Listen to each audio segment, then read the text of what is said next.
Well, I do believe we are live, so Okay, there we go, on. BUICK. That exclamation, they're kicking us off into what we hope is going to be a fantastic upper bracket round one. It's Hoops against froyotech. We've launched straight into the action. I'm Sideshow, with me is BUICK, and we are watching these guys straight to their first mid on CP Snake Quad. What are you seeing, BUICK?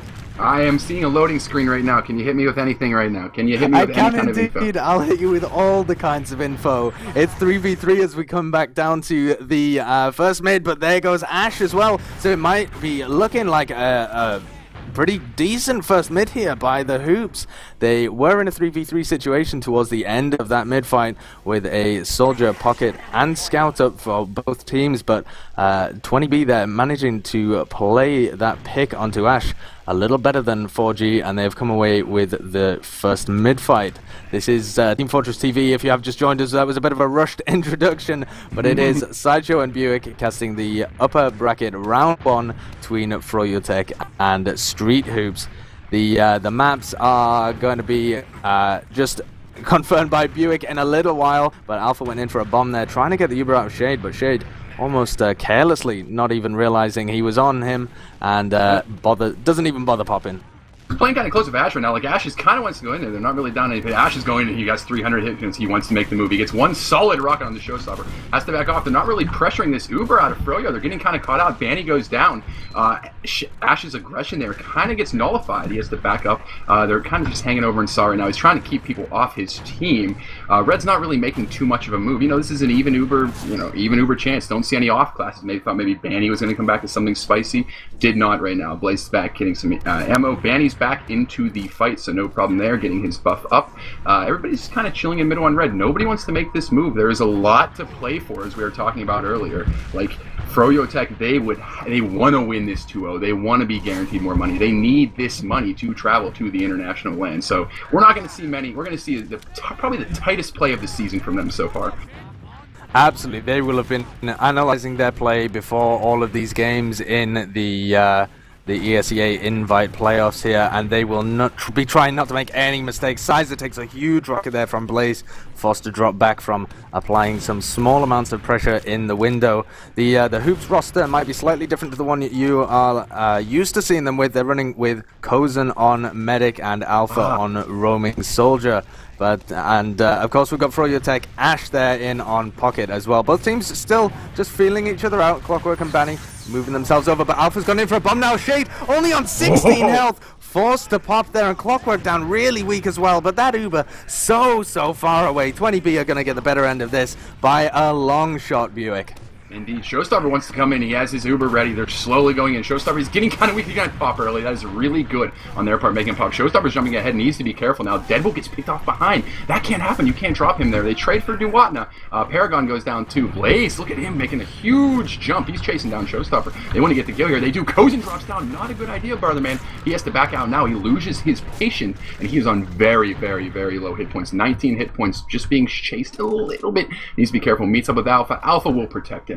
Nobody will come as long as Alpha has him. He meets up with his demo man here, Mr. Deadbolt. Maybe going to set up a little trap here because they are at a disadvantage. Blue will be getting their members back into the fight soon, and be prepared to see them potentially move in. Like, I know Shade probably realizes he's, what, 30% advantage or so they should be moving in kind of soon. Alpha's just kind of chilling. Yeah, Shade will definitely know that he's got that advantage, and they're moving in through the saw room now. Deadbolt's got the little sticky traps up, and Alpha playing that corner as well. It's a bit of a risky play there. If Deadbolt manages to pop them with just a spam, Alpha could be caught, but he's actually going to try and go in a little bit aggressive here. They've actually left enough time for Kozen to get his Uber charge up, so very passive play here from froyotech. They really just don't want to make any mistakes. They're on the back foot at the moment, holding second. They don't have that cushion of their own second to fall back to, unlike Street Hoops, and Street Hoops with a nice play there, rotating the heels round onto grass to pick off Clockwork, and now there's an opportunity for Alpha to bomb in. He takes a huge air shot though from Duwatna, beasting him. So Cozen has to end up popping it. Did you see Blaze sneak in? While all that was going on, Blaze kind of got around. He says, "Okay, you're gonna be distracted. I'm gonna go in. I'm gonna make your medic pop." Now Red's kind of maybe sending their players in, see if they can get any nice little pick. Showstopper in really deep. Doesn't really do too much to Shade. Just kind of breathes on him, nicks him down 40 hit points or so. So not too much of an issue right there. So this is just what do you think about this? It's kind of just like a stalemate over this middle point. We haven't seen any real big momentum swings yet.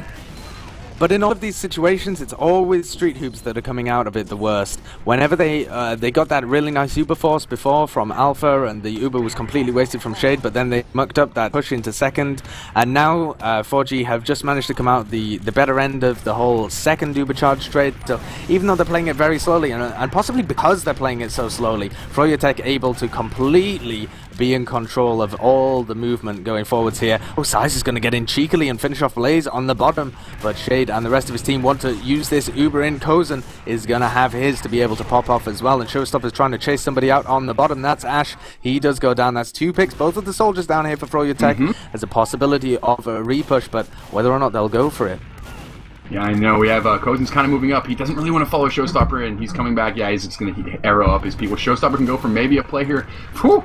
Alpha getting Clockwork. Banning can take Showstopper down. So this kind of rinse and repeat. Set up your traps, everybody. We're on the same exact Uber charge. May see somebody come back.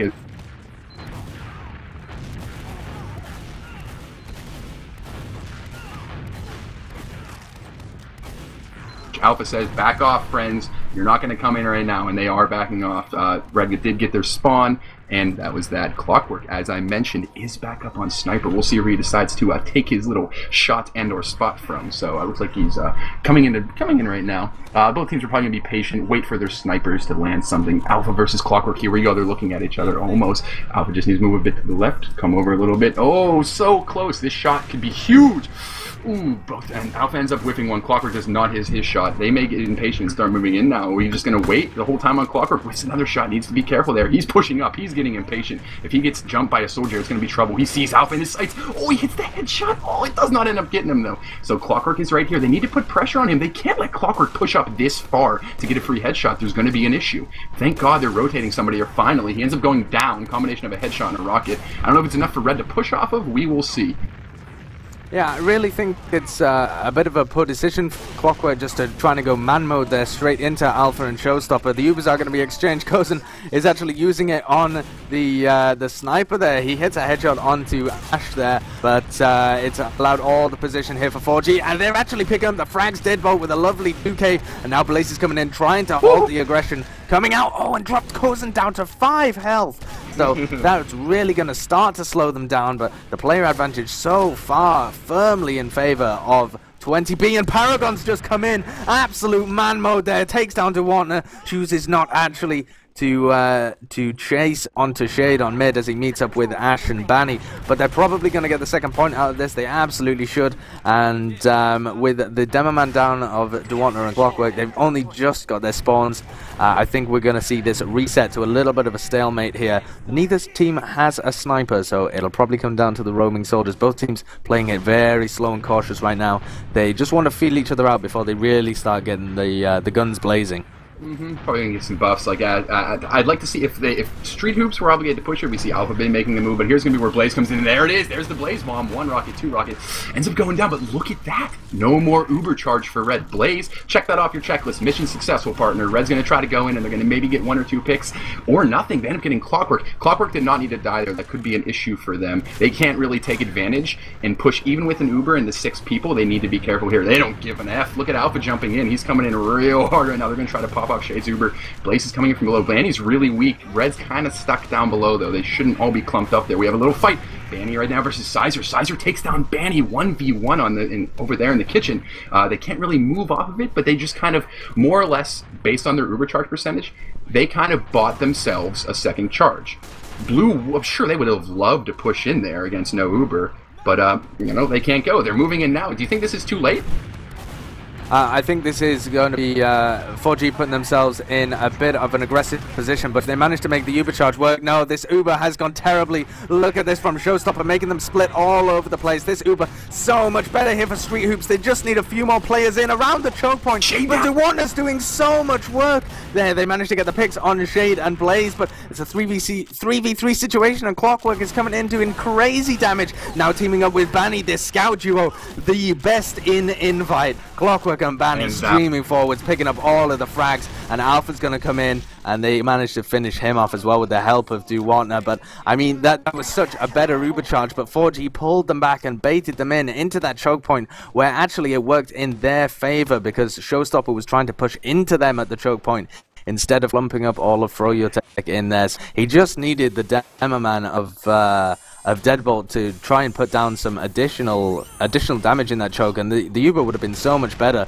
But because he managed to single it for so long and then didn't have any support at the end, they just whiffed it there. Sideshow, it's a full crits creek. Look at this, 100% crits creek pushing in the left here. This could be interesting. Look at DeWarner. They're trying to line up the home run sticky. Here we go. One home run sticky, launch it in. No, they're not going to get it. He moves in so far with a done deal on Sizer. Get Sizer. Ends up getting Alpha with that too. This is going to be an easy cap. You really can't stop this at this point in time. They're not going to get their Uber. Red is coming out. They're going to put a sticky on the point. Blue's kind of getting clumped up. This is a problem. DeWarner goes down. Ashley down. The Paragon gets a pick here. This is huge. Come on, Paragon. Oh, Kozin, get out of danger. He needs to get out of danger. He's healing his Healy right now. Deadbolt needs to kill this guy. Blaze just running at him with the skill stick out. We got a knife against a freaking huge ass axe. And jeez, did you see that? End up killing him with the arrow in the end.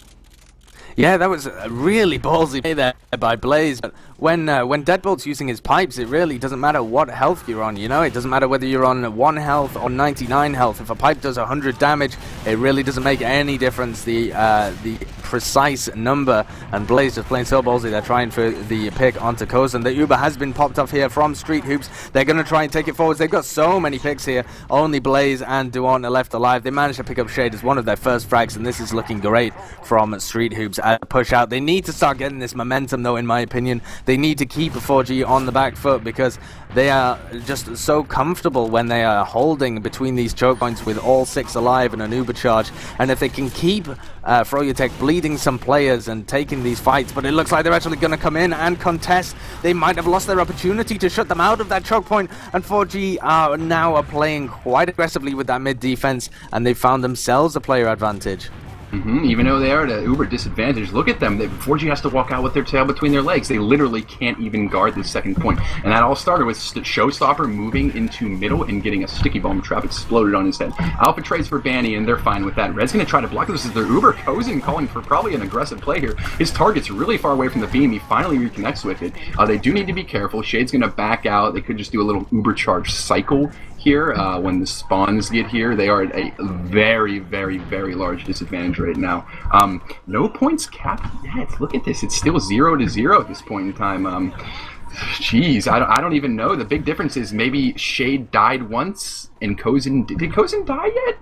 Yeah, I think Coasts died a few times here, but I disagree with this play that 20B just did, actually. They know that they have the Uber disadvantage, and they chose just to hold as passively as they possibly could, instead of trying to push into mid and get dodge out of Shade. DeWarner was down, and so they had an opportunity there to go aggressive, get the Uber charge out, and back off with their Uber to defend second. In fact, they've ended up just giving up second completely for free. They haven't even got the Uber charge out of Shade, so now they're forced to defend Uber v Uber. The early pop though from froyotech on their left hand side. Coulson's going to be able to milk it for quite a while, connect up with Showstopper, and now it's all about whether Street Hoops can get the frags on these aggressive soldiers. Blaze and Ash both down. This gives them an opportunity to go forwards. There's nobody in any potential backcap situations here for froyotech, but Alpha's gone out completely on his own. This kind of disjointed, non-synergized push here from Street Hoops might end up paying them, but in comes Sizer with the frag onto Clockwork, comes round as well onto DeWarner, and it's now a 3v3 with the heal advantage in favor of 20B, and you've got to give them the credit for a really nice push out there. Yeah, Blue's trying to suicide some players, so we'll see if Blaze goes for a nice little jumpy dump on the medic's head. They do not see where he is. He's actually going to time it up. Nope, they see where he is. He's not going to make it out of here alive. Oh, he jumps so high. Does get back. He does end up making it, so it all works out. He kills himself. He decides he'd rather kill himself. That's okay. You know. He doesn't want to be part of this world anymore. Yeah, exactly. The world where Street Hoops are able to get mid against froyotech is a world that Blaze doesn't want to live in. It was great. He decided to do a super high rocket jump. And I guess instead of cratering, he's may well die to splash damage. So Red is moving in with their Uber. Now Blue has nothing. This could be the start of maybe a Street Hoops up 1-0. Take this momentum in, baby. Roll it in, Showstopper. I see him screaming medic. He's at 46 hit points. He wants this Uber. His fists are pounding. He ends up getting dropped. So that kind of stops that. So doesn't work out so well. Maybe Kozin shouldn't have taken the beam off him when he was that low, or Showstopper shouldn't have moved up that far. We'll never know if it was a communication problem or what. But because of that is going to be problematic in regards to end up capping this too. Sizer does have shade in his eyes. Duana cannot protect him super effectively. Sizer ends up going behind, but does get a soldier dropped on him, who kills himself on him. And Paragon's in really deep as well, actually manages to get the force out of Shade, so Kozen's going to be running away here. The Ubers are essentially going to be equal because Kozen's not going to be building for quite some time. It's about a 10% advantage, but it's really just going to come down to this non-Uber push that it looks like froyotech are attempting to make work while there's no scouts down. This is the perfect opportunity here for froyotech to get in. They actually lose Clockwork and a ton of damage being put down by Showstopper. Unfortunately, Deadbolt goes down. Oh, the bomb in from Alpha! Oh, and that air pipe though. Oh, great here. The DM coming out of Duana is just phenomenal, but Alpha gets his target. Shade is down, and that's a heal and huge Uber advantage in favor of Kozen. Indeed. We'll see if Showstopper gets his fat solo over that he loves to get. He's kind of just knocking people out there. Ends up getting Clockwork from way too far away. Clockwork is being caught in some odd positions this game so far. I've seen him die at least 4 times for no reason, so hopefully it doesn't continue to happen. Showstopper does not get popped on right there. Oh, geez, yeah, he ends up getting... Oh, here comes the gun. They don't know there was a gun. This could be an issue. They have not put any pressure on the gun so far. Showstopper's just chasing things down so far. Ash ends up going down. The medic goes down. Kozen goes down. Deadbolt on the point. 1-0 Street Hoops? What? Unbelievable. What? Crazy stuff. I mean, for the first half of that round, froyotech had so many opportunities to make that a really dominant first round for them. They looked in control, and then there were just a few situations where Shade went down to sloppy control of the flank, and we find ourselves in a situation where Street Hoops are 1-up against what must be the overwhelming favorites here. I looked at Saloon before, 94% of the bets in favor of froyotech. On our second middle, Showstopper and Paragon going down straight away. The big bomb in from Blaze is going to take down Kozen immediately. There goes Sizer and Deadbolt as well. Only Alpha left alive, and there's nothing he's going to be able to do. He might try and make a play onto Shade, or might just try and get out and keep his own life, but I think that's what he's going to do. But he's being harassed so hard by Banny. Banny was chasing him all the way back to last. There was nothing that he could do. Yeah, Banny just really wanted that frag, and with the spawns coming in so late, I mean, he could chase it with absolutely no risk of anything bad happening to him. And in comes the double scout Uber. They're going to be focusing down Showstopper. They're running the Pyro. Interesting choice for a defense. Sizer also on that heavy weapons guy, but we'll see how this team fight pans out, BUICK. Yeah, I know the heavy weapons guy's putting so many bullets into people. He does end up going down. Kozen on his demo now. There is stickies on the point. This is good. If Ash and Banny need to focus. Shade is still up though. This is a little problem right here. Oh god. Deadbolt, nice kill there on the point. Defends the points. It's only him and Showstopper right now. Chasing out Shade right now. He needs to turn around. They need to focus on that soldier. The soldier and the medic get out. Him and Showstopper really couldn't decide like who to end up focusing down, so they both do get out. I think they should be able to get Shade there. Regardless, they're at a decent Uber advantage. Is this worth pressuring out of, do you think? It's 30% pushing out a last on Snakewater. How do you feel about it? In my opinion, at this point you want to try and make a pick, and Clockwork's giving them the perfect opportunity. Again? So now that you've got that pick, you've got 10 seconds in which to use your Uber charge. This is where I would be going forwards. I'd be leaving one person hovering around last though, because Blaze is going for the back cap, and you've got to kind of predict this. That was the perfect situation for him to be doing something like that. In comes Deadbolt though, and they're going to be able to block the point. Great read from Street Hoops, and they haven't even had to use their Uber charge. They've got all of these frags. Kozen though, unfortunately, had to pop there. Ash just had one extra rocket. He was just about to spit out, and Kozen didn't feel he was able to react in time. In fact, due to the fact that they were pulled all the way back to their last point there by Blaze, they have allowed 4G to take the forward spawns. Everybody there apart from one player of Ash has got the forwards, and they are coming in to contest this. And look at the position. You can just tell by the way all of these players are positioned that froyotech so much more bunched up together. They're going to take all the same damage if Deadbolt manages to pump them out, but it's only him and Kozen left alive. They managed to pick off those individual left alone players from 20B, and now Banny chasing down Kozen. Should have had that frag a million years ago, but Deadbolt with the stickies, and Banny whiffs it completely. I know, you don't see him do that often. Like, Kozen more or less accepted his fate and was ready to, you know, try to get the 1-2 saws to maybe potentially get an Uber. But instead, Deadbolt, as his final thing before he dies, protects his medic and more or less saves this round. So, given that, though, they're at a 60% advantage. This is where, you know, maybe Sizer peeks for a little here, just watches down below, see if anybody comes in.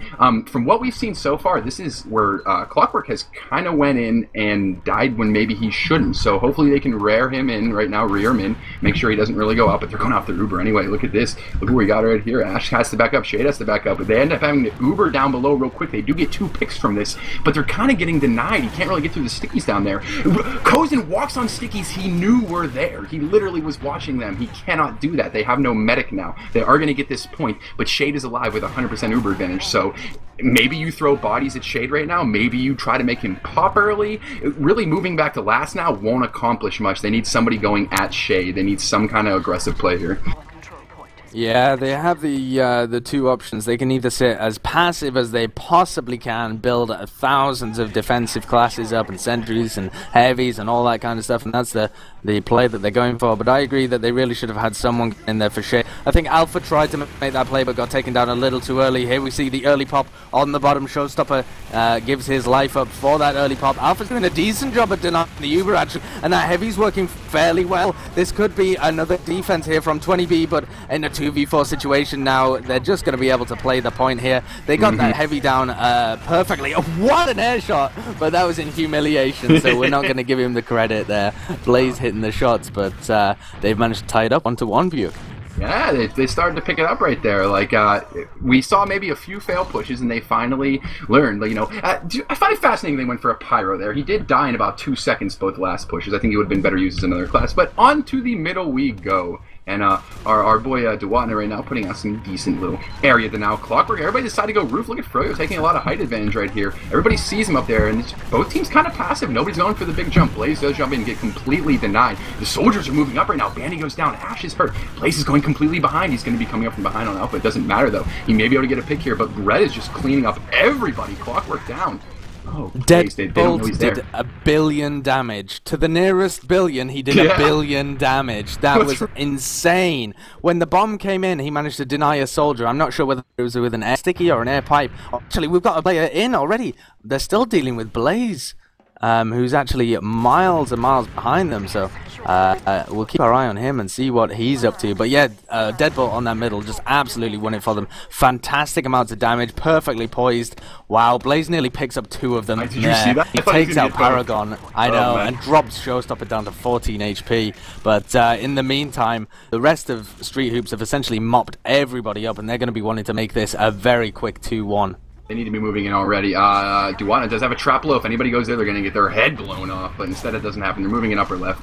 Shade shooting down there. Really not going to deny much with that. Red's going to start getting on the point. They do pop the Uber off. I would like to see more coverage right now. Alpha does go down. Don't really want to drop him there. Sizer against Blaze up top of the point. Showstopper jumps up top. Says, I'm the king of this place. But he gets on point. He gets taken down, though. Red may have to move out here. What? I don't know. They moving in and losing Alpha was bad. Having Alpha get dropped there. But do you think it was just bad timing on Blue's spawns? They got too over-eager there? Like, what do you call that? I don't think that was particularly too over-eager either, because they did have that the Uber and the player advantage moving in. Perhaps if they'd managed to consolidate a little bit more in lobby and work out a plan of attack, because they did seem a little bit scattered on that last push. The focus fire not as good as it should have been, and now they've got to deal with this Uber charge coming in from Shade. Alpha's going to be playing the flank a little bit. There's the drop! The drop to the sticky trap. Deadbolt playing out of his mind this round.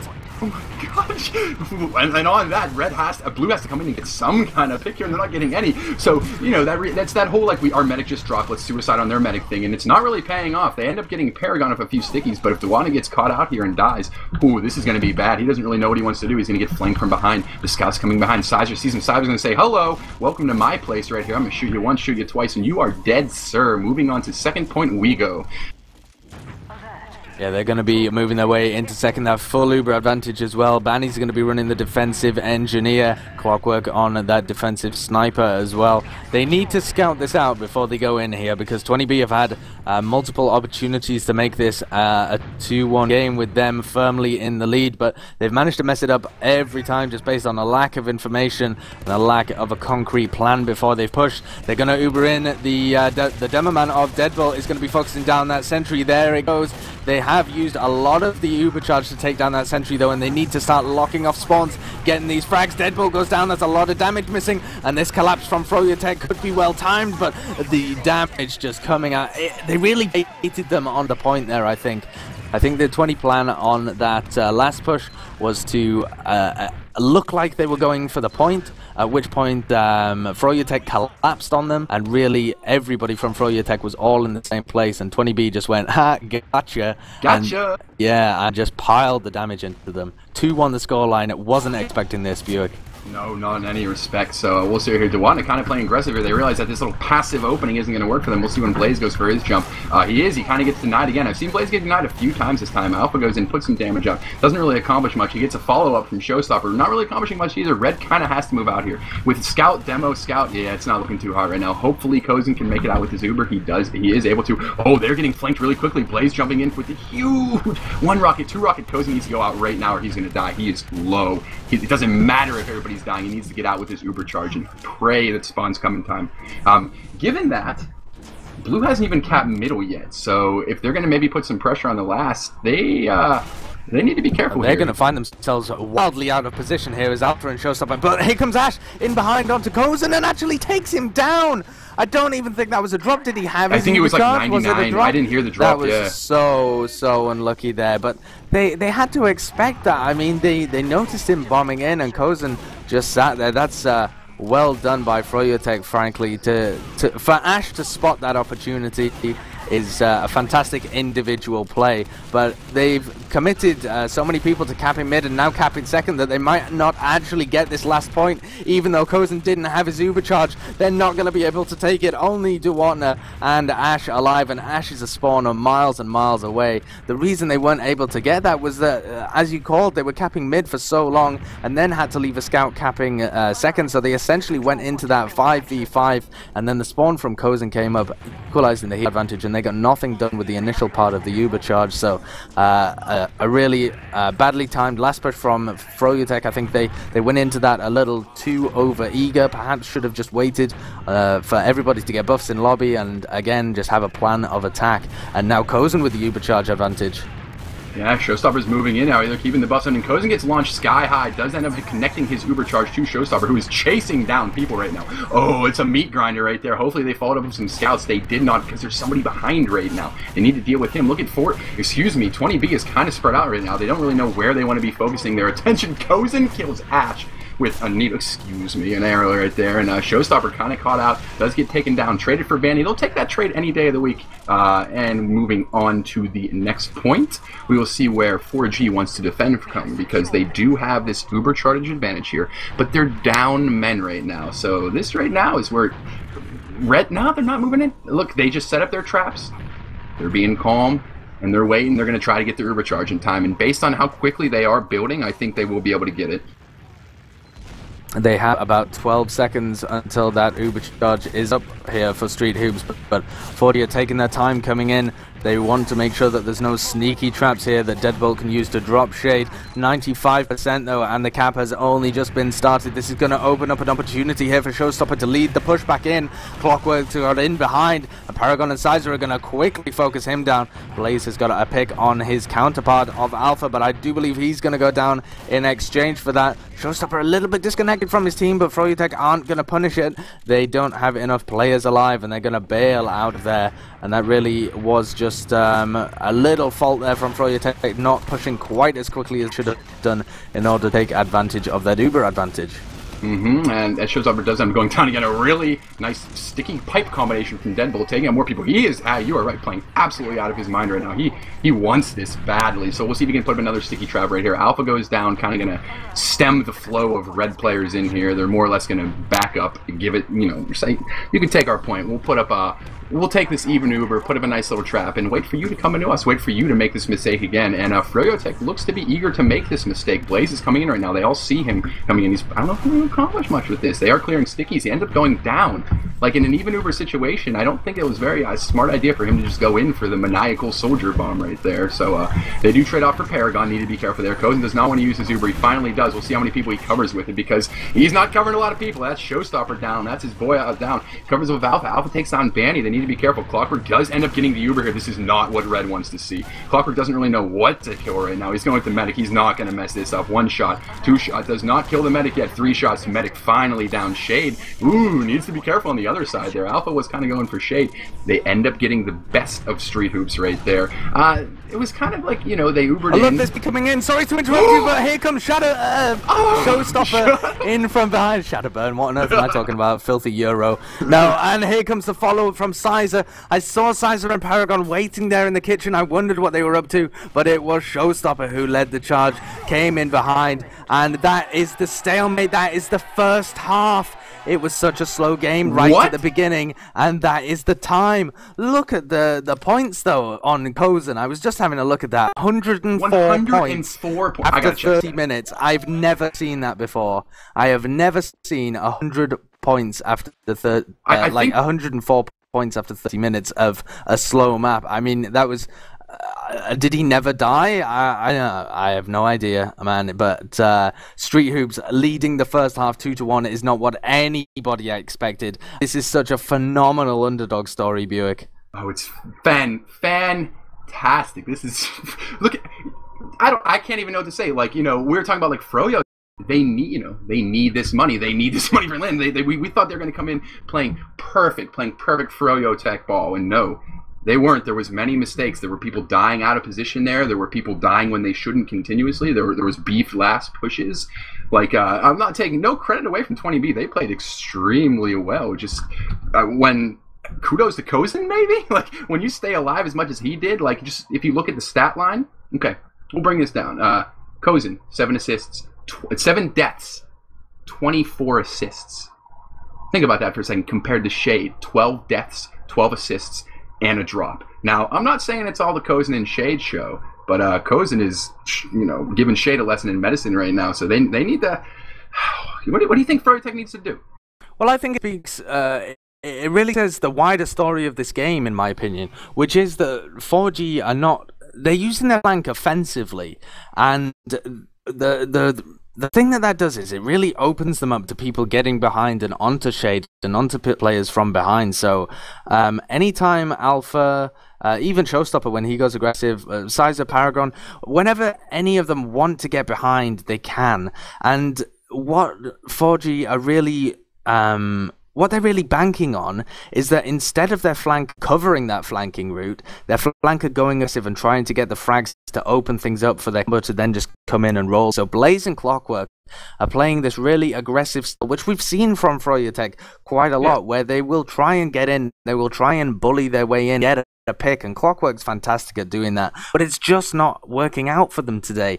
Sizer and Paragon are shutting him down. They're working together as a pair, whereas Banny is playing much more with the combo, as he always does, and Clockwork playing more of that aggressive role, kind of ahead of his team or on the flank, but generally on his own, and he's really getting shut down, in my opinion. Those crucial situations, Street Hoops are relying on the picks from Blaze and Clockwork to be able to get into these fights, and even though some of their Ubers a little bit shoddy, but they're making the Showstopper single Uber work a lot better as well, which is something that 4G shouldn't be allowing them to do, because that single soldier Uber is really, really predictable. But Kozen and Showstopper here are just making it work perfectly because froyotech are playing with so many people in the same place, so that whenever their Uber charge is forced, they have to flash it around 5 different people, whereas Showstopper can just take it single, maybe just flash one other player in. What Street Ubers could particularly work on, just to make it even better, is getting those extra players in just at the end of the Uber charges, just to make sure that all of their team fights go perfectly well. If I could just pinpoint one thing that would make the 20B team improve over the next half and just cement this victory in the map, it would be that that after Uber fight. But it's been a great performance from them so far, just outplaying froyotech, I think, strategy-wise rather than DM-wise. Yeah, and they're protecting because, as you mentioned, just emphasis on them expecting. They're expecting the old Blaze, Clockwork, flank behind, and you just look at their stats. Blaze has 2 med picks, Clockwork has 1. So you know what that screams? That screams that they're just getting completely shut down. Like, we've seen them go for the plays, as you mentioned. Like, they're doing what they need to do. They're doing what has worked all the time now. But no dice, no dice, no dice. So back to the middle of the second half, my friends. So Dewanta in the middle now, throwing some decent sticky damage out. Does see Alpha jumping up there. Needs to be careful. He has a nice sticky. Look at this. Dewanta throwing out massive damage. This is great. His friends are following it up, and he's up. What do you think? Did they, like, I don't know, performance enhancing drugs at halftime? Because after that middle, holy crap, they look like the Froyo we know. Yeah, absolutely. That one was much better coordinated. Blaze going over the top without being denied whatsoever, and nobody could deal with him as he went back behind them. Got tons of damage out and just opened up the space for his team.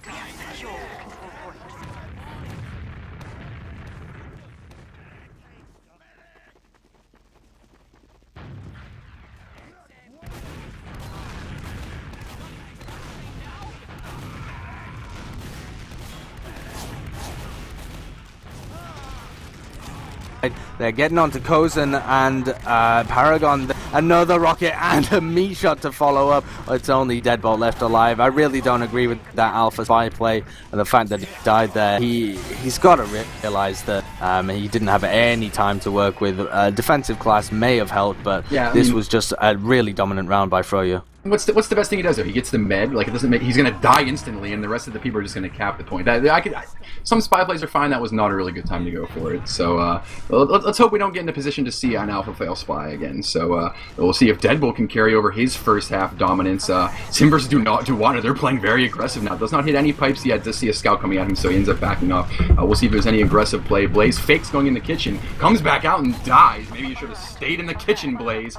And Sideshow's on the middle point right now. He's kind of focusing down Banning there. They don't really take the one-on-one, and since they're taking so much time doing this, Ash is being able to clean them up very nicely right now. Alpha gets caught in their kitchen. Ash goes down in the end, and honestly, Blue is in a decent position to take this one. It's Banny and it's like, I'll take Blue's health and Blue's fight right now, as long as they focus down the correct targets right now. They do not. Devil goes down. Kozen does not want to use this Uber charge. He's going to have to. If he gets shot one more time, he does end up getting forced, which isn't going to be horrible as long as they back out with it instead of chasing. Like, killing Banny is fine, but get the hell out of there now. Yeah, the end of that mid-fight where they had that 3v3 situation, Dewanta was just baiting them up to the point. He knows that Snakewater is perfectly positioned as a hill so that he can do massive amounts of damage no matter where he is. He doesn't have to have the high ground in order to have that advantage. There was no soldiers on either team, so it really wasn't beneficial for either of the teams to play the point. But 20B got suckered in, and Dewanta dealt out ridiculous amounts of damage. Alpha's in behind, actually. Alpha is in onto Banny and Shade once again. This time, though, Ash comes back to help them out. Banny just whiffing a few shots once again, but Ash is there to save him and his medic, and no real threat to Shade there. Kozen is going to have his Uber charge up, so we're going to see Uber v Uber on last, but it looks like froyotech want to go in aggressively, and I quite like this. Indeed, they're moving in right now. They gave it the Uber off there. There's no reason just not to cover everybody right now. Dewanta is actually kind of chilling right now. Do you think they're just going for a pick, force out the Uber, they lose a man? But look at this Uber right now. Showstopper's getting hung out to dry. He's not going to really get anybody else. He's not dying yet. Holy hell. Oh my god, Showstopper does not die from that, and because of that, they're going to be able to easily push out right now. Everybody's down! Ash is the last one. He picks up the pack, and he's going to go for the play right now. Does not get the play, and all I see is a little ammo pack where he used to live. Here lies Ash. So, you know, Yeah, That's that the best was way a to full put. wipe, there from froyotech, and just based off a bad Uber, I thought that they were going for the Uber trade there and trying to sucker 20B into upper lobby where they would just collapse them, but Blaze died on the flank, and it looked like they thought they had an Uber charge advantage actually. I think they misread that situation. Banny's gone behind to try and draw players back and buy a bit more time for his team, but with 70% here, if I was 20B, I would actually just be waiting for my Uber charge. Looks like they just want to go aggressive though. They're teaming up with those double scouts with the Uber, with the heals. They don't have their Uber for another 5-7 seconds, so they need to be a little careful. There's just a smidge of an opportunity here for froyotech to take a non-Uber fight and end up killing Kozen. Another pick. That's bad. Like I know what 20B is trying to do there. You know, they're just trying to get aggressive before they get the Uber, but you can't lose 2 people before a play like that. Like what should have been a wonderful fight, like bait Froyo into a fight and then win with your charge, ends up still working. So they do get middle points from that. It looked like it was going to go bad once they lost 2 people, but froyotech was just, they weren't really coordinated what they wanted to do. Like, you know, Shade and everybody moved out and the people caught in just went for picks, did not get them, and now we have Blue potentially moving into second point.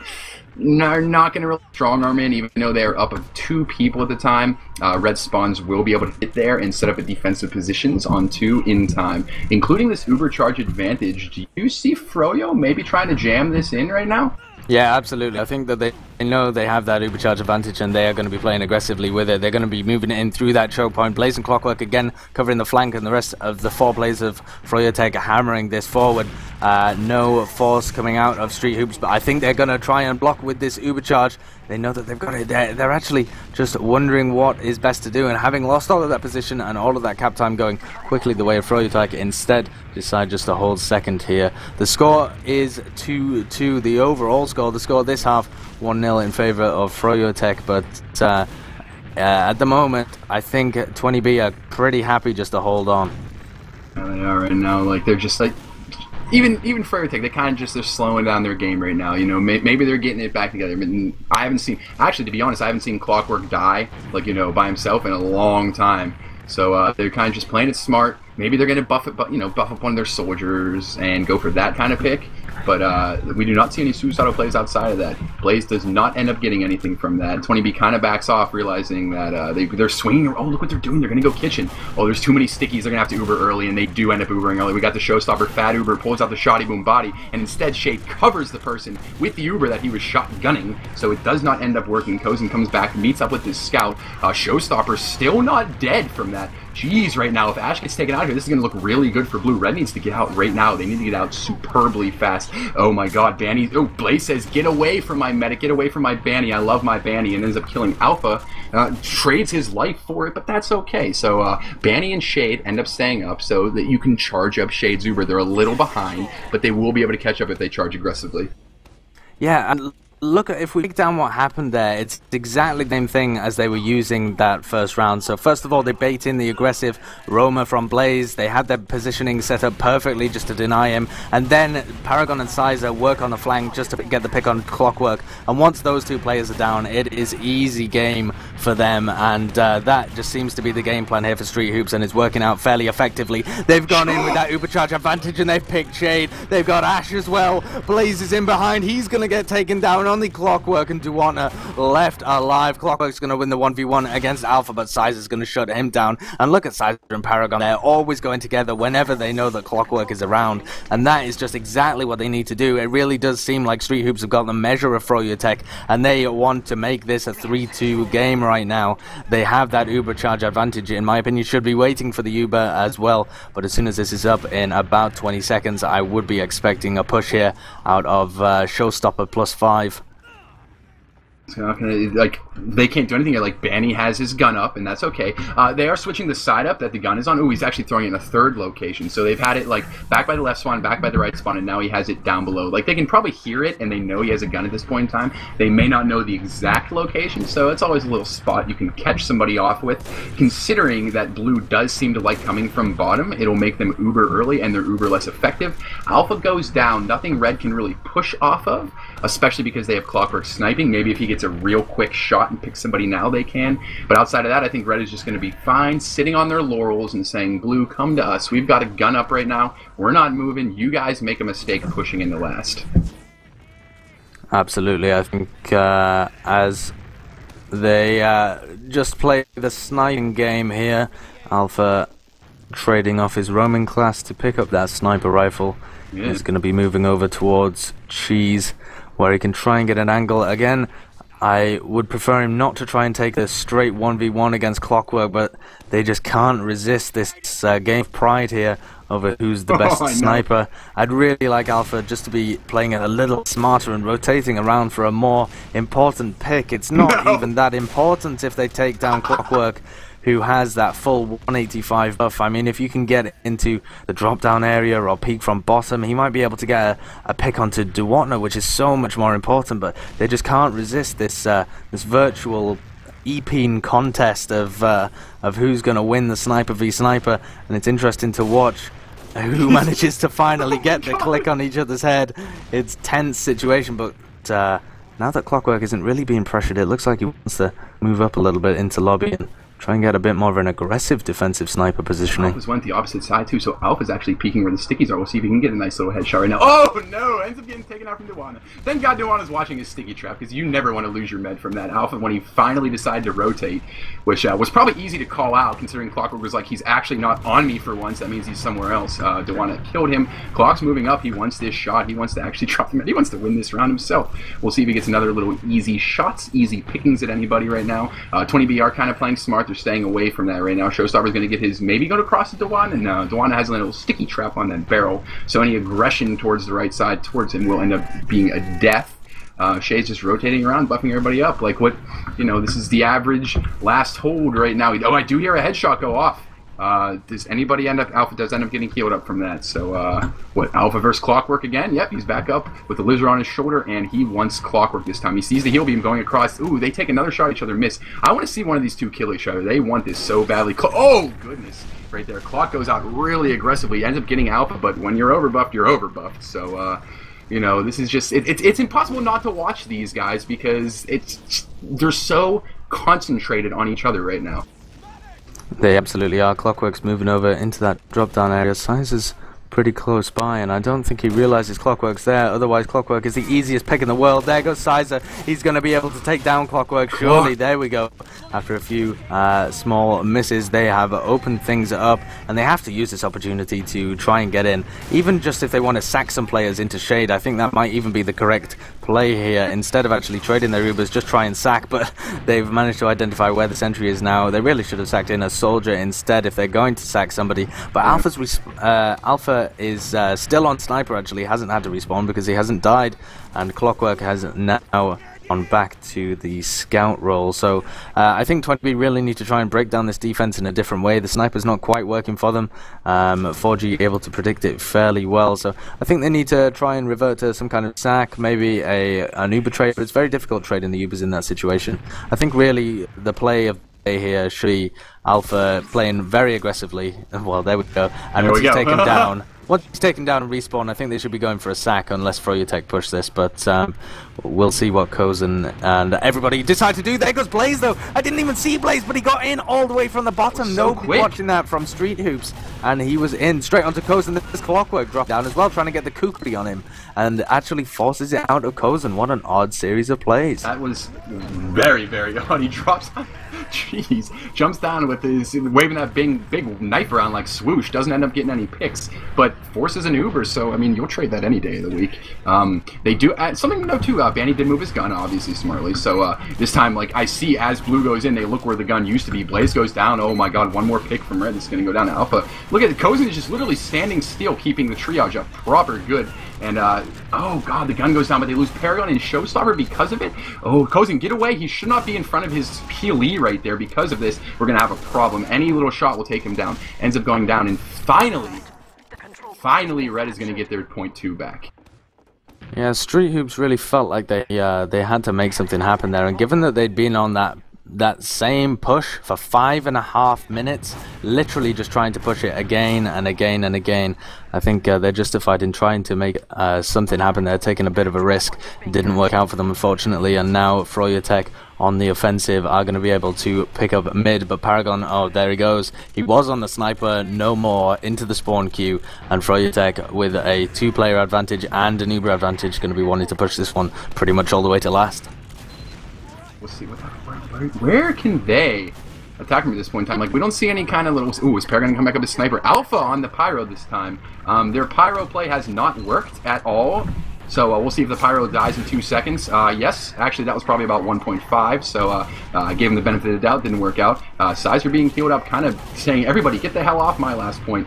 Their medic is being too spread apart right now. The heals, yeah, the heals are too spread apart. Sizer goes down, this is going to be bad, especially if they get some scout aggression up in the face of the other guys.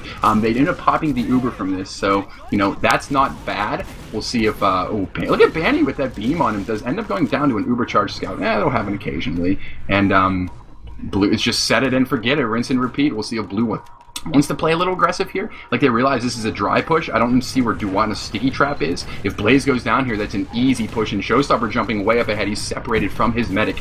Does go down. They need to be careful here. They need a pick right now, or this is not going to work out. Not 1 pick, but 2 picks. Clockwork goes down. Blaze goes down. Make that 3 picks, sir. So they're going to be getting their 2nd point right back. Banny goes down here. This is going to be an absolute wonderful play for them. Deadbolt needs to hit some sort of sticky, some sort of pipe. Ends up missing them, but Sizer's got his back. So just like that, we still have a 2-2 game, Sideshow, and Blue has capped their 2nd point again. Are we going to see more of just them sitting on 2nd? Like, are people just so afraid to mess this up? I mean, there's only got to be, what, maybe 10 minutes left in this half? Like, you know. Yeah, I think at the beginning it was really a case of 20B trying to outstrat froyotech, and froyotech really didn't want to make any mistakes. Now that froyotech have already made mistakes, they really don't want to make any more, and 20B at this point really feel like they're in the game and they don't want to lose it to anything minor. So both of these teams playing very cautiously because a loss is merely just a round away. Cozen's going to serve that aggression coming out of Blaze, all of the spam coming in an attempt to force him as well, but Cozen's going to hold onto that one, milking it like Farmer Brown himself. Yes. And they have that pick advantage to work with, and again they've found the pick onto Blaze. This is kind of the situation again where they push heels over and try and pick Clockwork, who once again is playing miles away from the rest of his team there, but this time Street Hoops opting not to go for that Clockwork pick. Instead, Ash going in aggressively is going to be so weak in the air, and surely this is an opportunity for Street Hoops to pocket down, and they have to move off of this. This is an opportunity.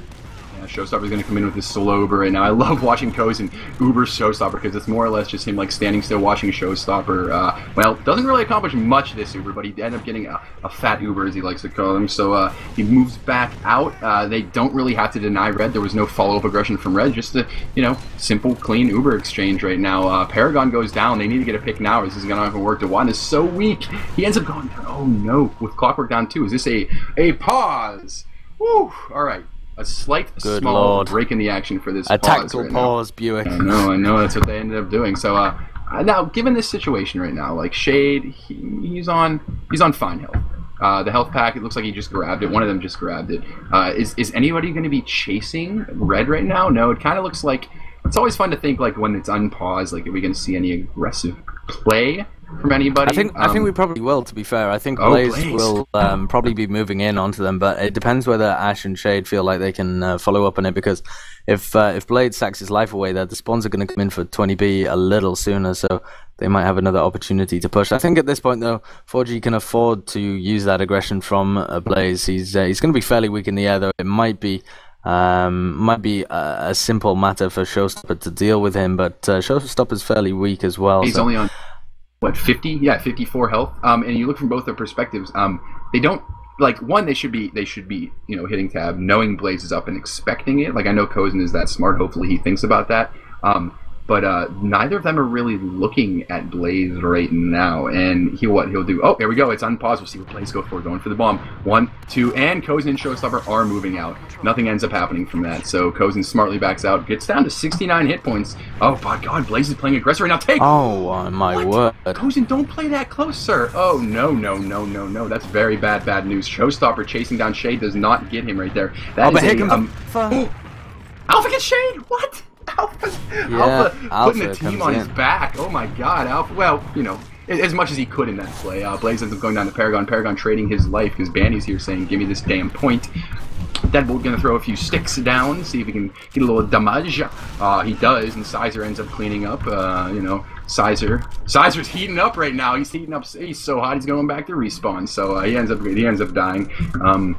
I don't know. Showstopper's going to move in through Saw right now. I kind of like this play. I've not seen 20B move aggressively through Saw. And as I say that, they decide like they're going to come back and just set it and forget it, rinse and repeat. And same situation as before, Sideshow.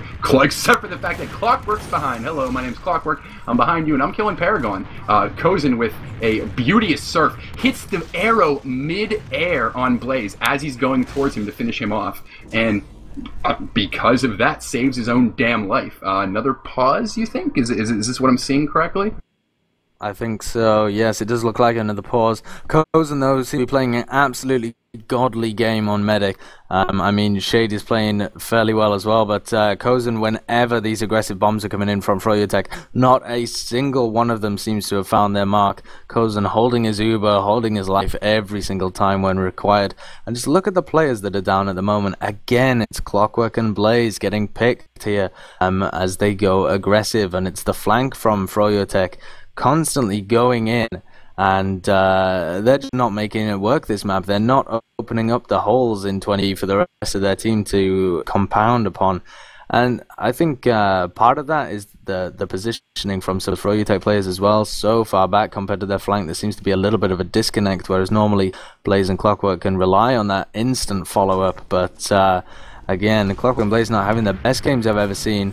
And 20B still sticking on in there. The score still 3-3, is it? Or is it 2-2? No, it's 2-2 still, isn't it? Yeah, I know. So, yeah, I mean, this has been backwards and forwards, but it has been very slow as well. It's been a chess match. It's been 20B desperately trying to hold in here and stunt froyotech at every push. Again, here comes Blaze playing aggressively, but Sizes onto him. Oh, Blaze actually trades this time. It was looking bad for him, but he does manage to get the trade out of it.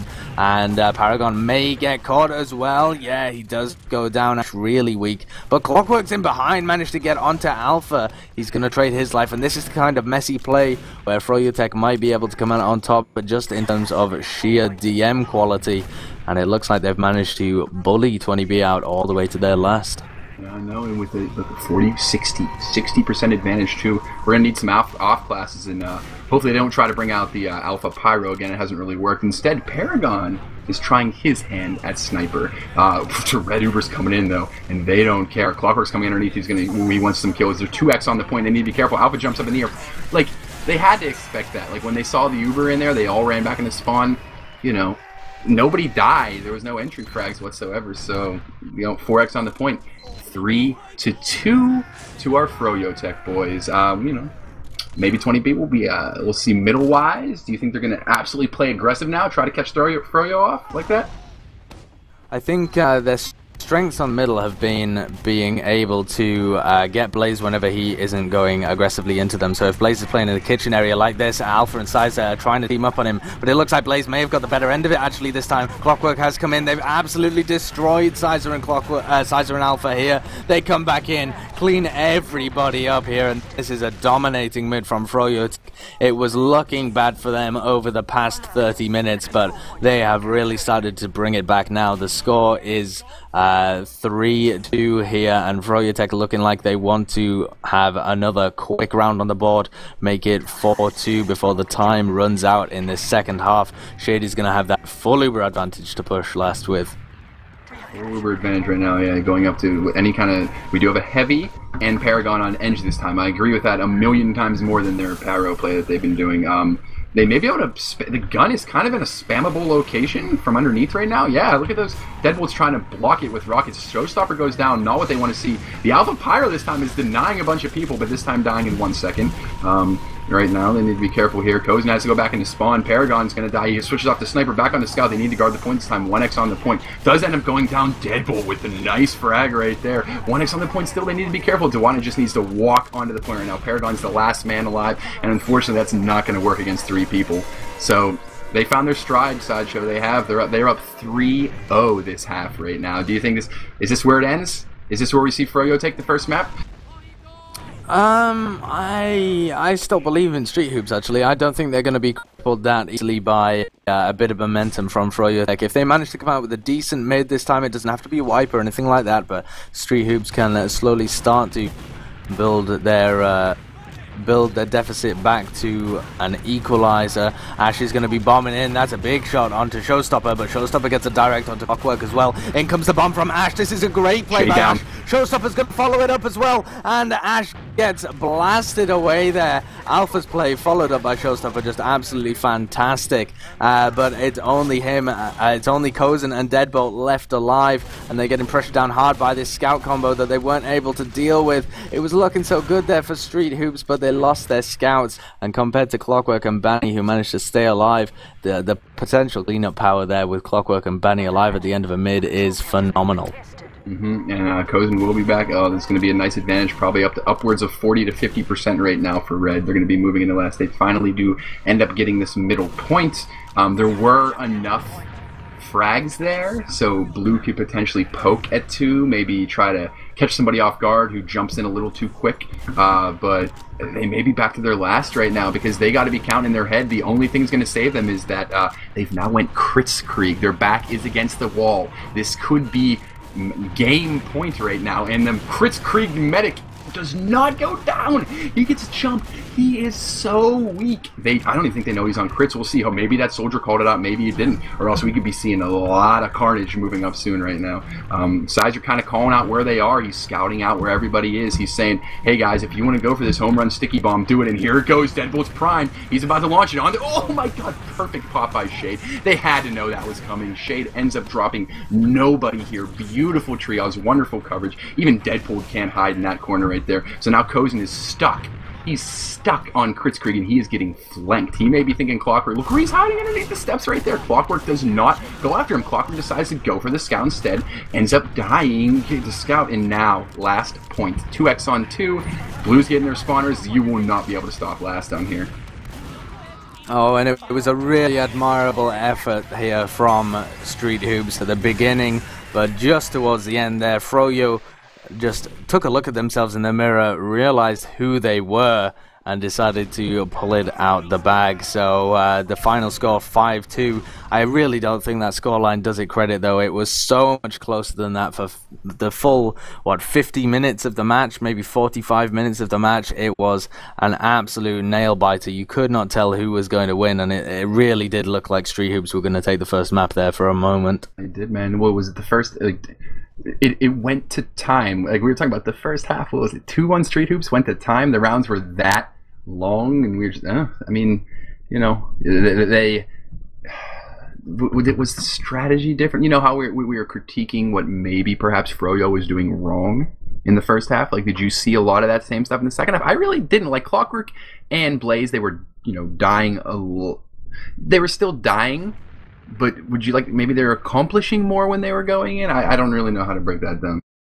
I think what was that 20B were putting themselves in situations where they weren't able to capitalize off the picks that they got, compared to the first half where froyotech would throw in those 2 players and then be on the back foot, and 20B would have room to move in. I think what we saw in the second half was, for starters, more dominating middles for froyotech. 2 of those last rounds, they were able to just roll from a really strong mid fight that 20B weren't able to contest with. So that really definitely boosted it. But in terms of the transitional plays, the areas that froyotech were struggling in the first half really didn't manifest themselves, but I think that was more to do with the fact that they weren't all bunched up trying to go in through choke points where Showstopper got an Uber charge out. I don't think Showstopper had a good Uber charge really in the entirety of the second half. I think it really was of them not allowing Showstopper to be as effective in those Ubers, and also not allowing 20B to push in from the choke points without somebody trying to play behind them, without somebody slowing them down. And the counter strat that 20B were running so effectively in the first half didn't seem to play out very well for them towards the end of that match. Oh yeah, they kept, like, I don't know, like when it wasn't even the last pushes. They just weren't even in real position. Like the first half, they had some trouble pushing last. You know, we saw both teams having a little trouble with that. It was just like they were just owning in the transition game. in the first half, and Forge even ended up slowing it down, so they couldn't take that transition game all the way to last. But the second half, for the first 10 minutes it was solid, but then Froyo, they started, once you can shut down, if you put all your eggs in a showstopper solo Uber basket, and he's just getting kind of juggled around, bounced around, once you start playing around that, it's kind of easy to defend it and then take advantage of it almost, because 20B kept going for the same tactics. Froyo's a smart enough team. They've been playing long enough together for a while. Like, a tactic may catch them off guard for X amount of time, but once they had maybe halftime or maybe that tactical pause, to talk about it, like, it just, after that, it just wasn't working at all anymore. So on that note, we have lost connection to the server, so I do think we will be moving to the second map when we do have a source TV. We will be jumping into that. So 2 to 5 doesn't really tell the story. It doesn't really tell, like, if you saw 2 to 5 at the end, I think 95% of people have been like, yeah, that's what I expected. I'm sure Street Hoops got some weird rounds, and then Froyo just rambled off 5 rounds and just easily won. Yeah. But like, you have to watch that damn game, because that, if anything, it shows us that Street Hoops can, I don't want to say dominate, but they were kind of strong-arming froyotech for a long time that match. Yeah, I think they definitely were for the entirety of the first half, and then really just the beginning, maybe the first round of the second half as well. It wasn't looking so good there for froyotech. I think we were all thinking there could be a big upset on the cards, but yeah, I think the second half really was a little more comfortable, but even so, the fact that they got 4 rounds in that second half, it makes it look a little more like a roll, and it certainly wasn't. They definitely caused some members of froyotech to be sweating a little, and I'm just taking a look at the logs now as well, and it does seem like what I'm having a look at here. I'm looking at the fact that Shade managed to get the exact same amount of deaths as Kozan at the end of that, so I think testament to the fact that froyotech managed to pull their game back. It was causing a shift in the medic deaths and the way the Ubers were playing out the complete opposite way. So we saw Kozan dominating the medic stats in the first half, probably just simply due to the fact that his team were playing better, and he was staying alive in a lot of situations. But it's impossible to retain your good medic stats when your team is losing 4-0 in the second half, and Shade managed to clamber that back. And so it tells a little bit of the story of the game. But in terms of damage as well, it was a fairly low damaging game due to the fact it was a little slow and around the choke points revolving, especially in the first half. But Deadbolt pumping out some serious DPM, and Showstopper there as well. I think if they can both carry on playing very well, and Paragon and Sizer link up as a duo really well, and Kozan keeps riding those rockets beautifully, then I think they've got a very good chance at upsetting froyotech on some of these maps here tonight. Yeah, what do we got next? So the STV, I did just get that. So we're moving on to Granary next. So after watching how that first game went, and how Street Hoops kind of were able to, when their strategy works, it worked well. Do you see maybe is that going to be able to carry over on Granary? Are they going to be able to is the solo Uber tactic and strategy, is that going to be maybe a little less effective on this map? We know and love, obviously the Soldiers middle, they have is a frag fest there, but outside of that, are they going to be able to keep it on Showstopper as much as they have been? I'm not sure. I think it's going to change things up a little bit. They also might be evaluating the way they approach that based on how they perform in the second half. They might be thinking of some different ways to approach it, maybe judging that froyotech have read them a little bit, and they might want to just throw another spanner in the works. I'm not sure. I don't really know how flexible Street Hoops are as a team, how many playstyles they can really go with. I mean, they normally do have that big solo Uber on Showstopper to really punch in there, but we'll see, and you can always expect something crazy coming out of Alpha as well. We'll see. I mean, this is, want to see it on this map. He's had some nice spy plays on this map, but everybody is slowly getting in here. Oh, what do you think? Here's the thing too. So obviously, these teams are prepping for like we are playing on the old Granary too. So it has not been switched over. We're not even sure if we are going to switch over to that. Do you think? I don't know. Like keep in mind, like froyotech here at I-55, you guys, I imagine it will be Granary Pro, correct? Yes, it will be at I-55, which is, of course, if you've been living under a rock, it's essentially the World Championships of TF2. It's an intercontinental LAN. Ascent and froyotech are going to be flying over there to take on the top European teams, and yes, it will be European rules and European maps as well, so a slight home advantage for the Euros, but really a very slight difference in between normal Granary and Granary Pro. And I think if you just take a small amount of time to practice it before the LAN, it should be more than enough time for them to get used to it. The only really major differences are some choke points being widened and some spawn times being changed. Also, the forward spawn on last is slightly different, but in essence, it plays like an improved version of normal Granary.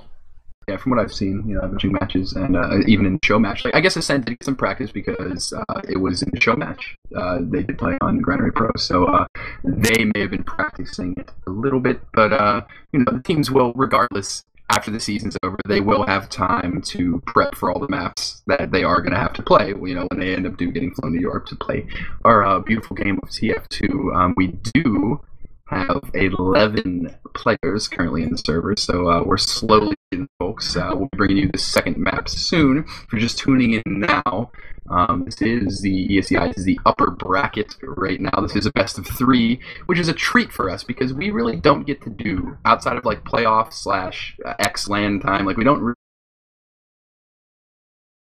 they are big into Europe right now, so there's a lot to play for. Wouldn't it be a lot easier if you have multiple thousands of dollars once you're heading to Europe? You think it'd be a little easier?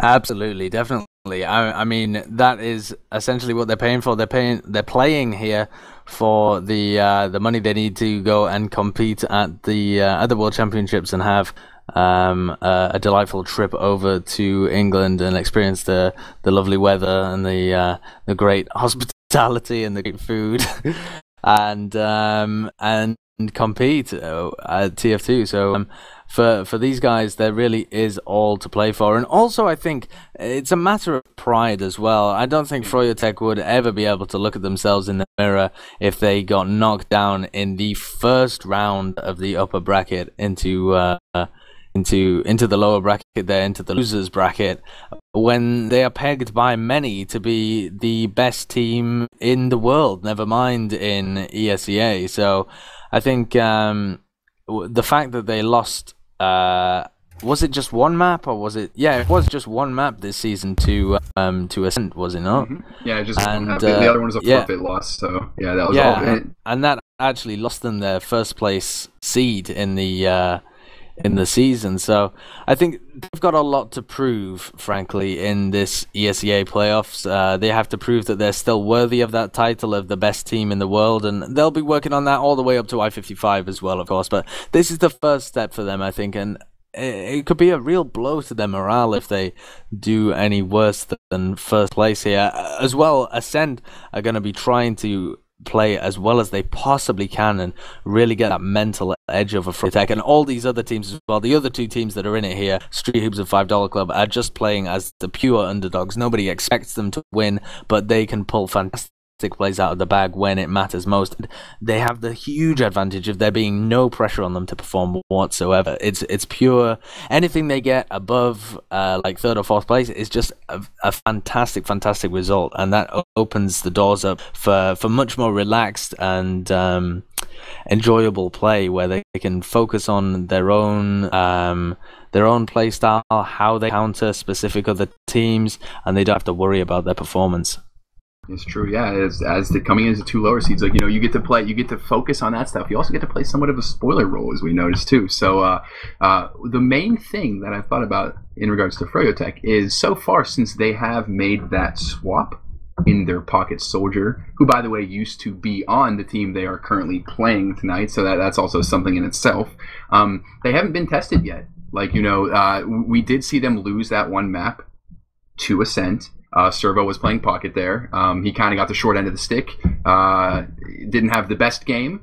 Ended up more or less, I think it was an amicable split, but they ended up picking up Ash for I-55 instead of that. So, as you mentioned, this is just a nice time for Froyo to, they have this and then maybe another month and a half before the LAN, just to work out the kinks with Ash. When you pick up something like a brand new pocket soldier who hasn't played pocket before this season really specifically, you just need a little time, just to work things out. I think that's completely right. I mean, and I don't think that's something that froyotech have really accounted for.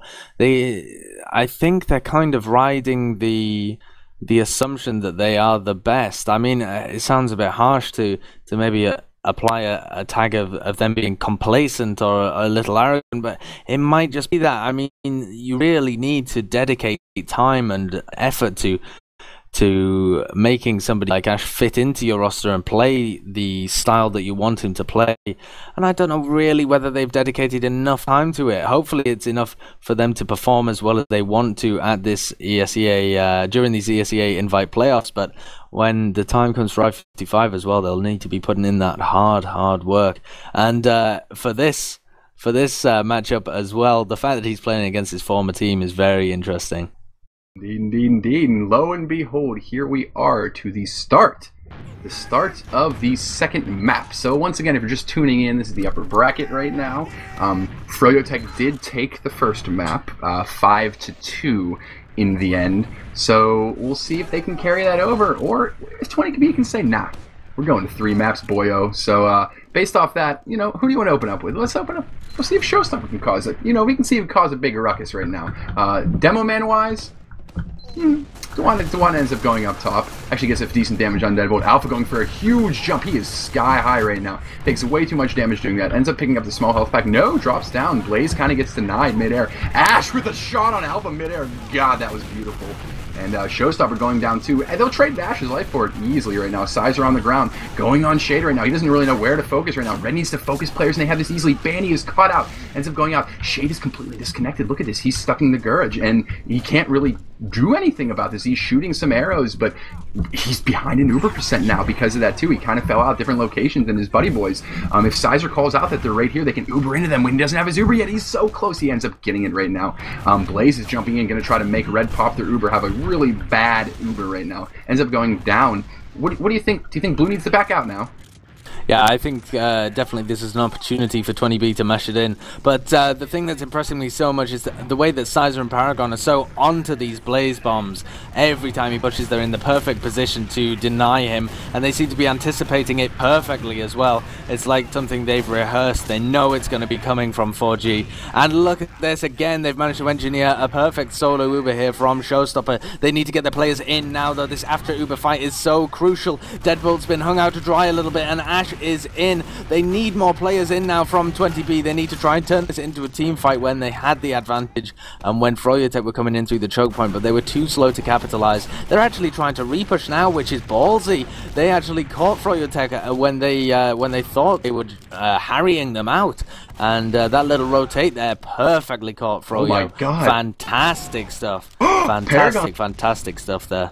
Yeah, do you think they're just going to be able to roll this in right now? They're probably going to wait for Uber. Well, by the time the point is finalized, they should start building right now. They just get this Uber and roll in the last. We'll see if Blue can come up with anything special, any kind of off classes. They really can't, and Red's just going to wait for all their spawns. Showstopper finally getting there, and they're going to move in with, what, a darn 80% advantage? If not, here we go. Are they going to move in left? They're going up top. Look at this. They're moving in right now. They've actually got Alpha to come in after the Uber on heavy as well, so you'll have to watch out for that as well, BUICK. Yeah, they need to be moving in now. Sizer's kind of clearing stickies, not seeing anything there. He gets one good shot on Ash. They call Ash going up there. Here comes the heavy weapons guy. They know he's here. He should be covered by the Uber. He's on 88 hit points, God. Against another heavy, he got bullets and Banny ends up going down. He needed to be covered by that. He did not end up getting it off, though. So I don't really know what can happen right now. That's not what I'd like to see. Oh, my God. He misses the arrow right now. He needs to get a saw. He gets one saw off. Does not get the Uber charge. 3x on the point. That's a done. Jeez. Heavy on heavy action there. What do you think about that? Wow, that you don't see that very often, but I'm not particularly a big fan of taking him in the Ubercharge there. When you have Alpha playing the heavy weapons guy, he took too much of the Ubercharge for my liking. I thought that froyotech were going to be able to hold on to it, which they shouldn't really have been able to, and Alpha wasn't effective at all. But it was nice work there by Deadbolt and the Scout to tie the to start the game off, with a 1-0 lead for Street Hoops. We saw this before, and they are wanting to make a dominant start again. Alpha is in so deep here onto Banny and Blaze. Blaze very, very weak there, but they do manage to get the pick onto Alpha. Sizer baiting as if he's going to go behind, but now everybody on Street Hoops just clumping up, wanting to do that damage. There goes Clockwork. They've got an opportunity to bomb. They really need some aggression here from one of their soldiers, but Ash comes in, syncs up with Shade actually to pick up Deadbolt, and the Ubercharge popped out of Shade. Yeah, it's not bad. They're going to have to back out with it, but look what's behind him. We have a red Uber right here. Oh, he gets absolutely launched away from his medic. Oh, Kozin ends up arrowing Shade. That's got a double arrow. The double arrow kill. Unbelievable. And Shade actually got a frag with his arrow on that mid as well onto Deadbolt, so it's just medics gone wild here. I know right now, so Deadbolt can roll in, and he's going to get buffs, and they're going to be moving in the last. It's another quick round? Like, I don't really see with Blaze on 8-second spawn is they can get an easy pick here. It is game over, lights out for this round at least. There is a gun. It's only a little wee baby adolescent gun, so it easily goes down. Deadbolt putting on nice little area denial. Red needs to get their buffs, and they need to move in again right now. They're giving them too many time for spawns. Their Sticky's absolutely covering the points. Showstopper goes down. Deadbolt's putting down so much damage, maybe 1,000 damage this fight alone. Bouncing people left and right. Ends up finally going down. We got double scouts right here, a little bit on the point. 2x. They need to kill this on Shade. Shade completely out of position because of that. This could be over right now. Can Ash finish this off right now? They need to move up. If the medic's out by himself, nobody's really chasing him. He can meet his forward spawns, and here we go. Oh, nope, they're not going to chase it. Now, I was about to say, if Ash went for that play to chase down Shade, he could have fed, and instead he smartly knew that the spawn was up. He knew it was going to be close, and they held last. But 70% Uber for Red, so we may just see another push like that. This time, hopefully they can capitalize on it.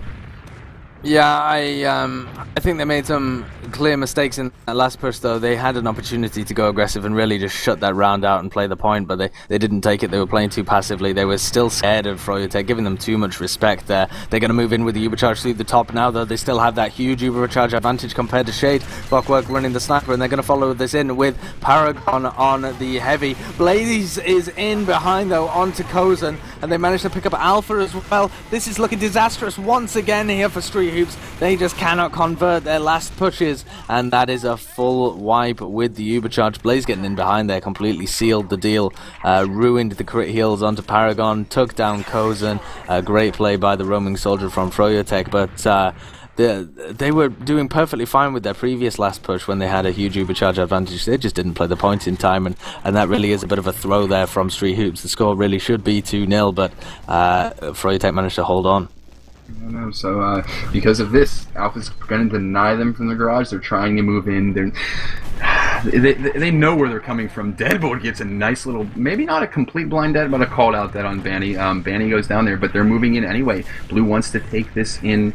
Are they going to maybe send the demo soldier jumping up ahead? They are clearing Sticky slowly. The Uber does come off. Red knew, they knew this was coming, so they're in proper position for this. They really shouldn't lose anybody. Clockwork jumps up ahead, double soldier from. Alpha's going to come behind, and he's blocking the point. He's getting onto Shade. He's managed to pick him up. He should actually be able to get this frag onto Duwanter as well, and he's blocked the point. In the meantime, all of the froyotech players have sucked out on last. Alpha's having a ton of difficulty actually taking down Duwanter. Duwanter's movement a little too good for him, but it doesn't really matter. They're going to be able to chase these players out, BUICK. Yeah, and I hear that crackle of Kozin's metagun. They're going to be rolling into mid right there. Hopefully somebody's not in a position that's going to completely bone them over. Doesn't look like it right now. They're kind of backing out. We may see a soldier jump from up top. Ash is looking like he's in position. He may want to get a quick buff and do it, but instead he makes Red pop off their Uber, gets out completely. Blaze is behind. We'll see if he goes for anything, but right now there's 2x on the point. Blaze ends up defending it. Red's going to move back out, potentially go get Blaze because he's still causing a ruckus on this midpoint. He ends up meeting and getting us. That's huge. That is huge because that catches Red back up. That Uber saw right there. Like they were what? It was 14. They're about 40% behind, and with that, Blue could easily move in, but now that he got that saw on Blaze, who maybe should have killed himself right there, kill binded, Red's going to be able to hold this. They're going to definitely hold it behind, though. Yeah, Blaze really had no opportunity to react, but yeah, the big play there would have just been to killbind and not give them the Uber saw. Alpha goes down, and the aggression here is going to come out of froyotech. Cozen's going to have his Uber charge up, though, and they can reply with this great play by Showstopper onto Ash, showing who is the best Street Hoop soldier there.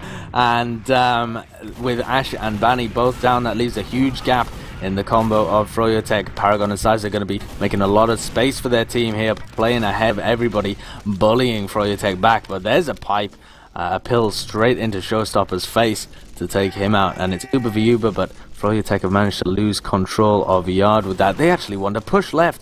What is this? This is very aggressive play, and the Street Hoops don't know how to play it. They don't know what to do here. The aggression coming out, they had the opportunity just to take the Uber trade, and they're just falling back. They're not even going forwards. This is a poor play from Street Hoops. I think the lack of a clear call of what to do, but froyotech are just rolling over them.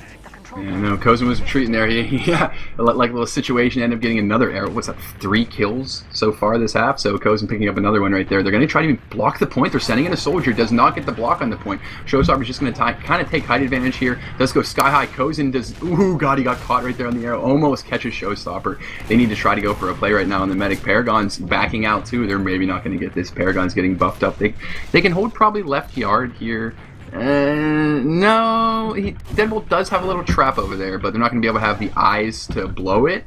So as soon as they see the door open, he may try soon. But in general, they're going to have to fall back to last. Do you think this is going to be like a last hold right there? They're not that far behind an Uber.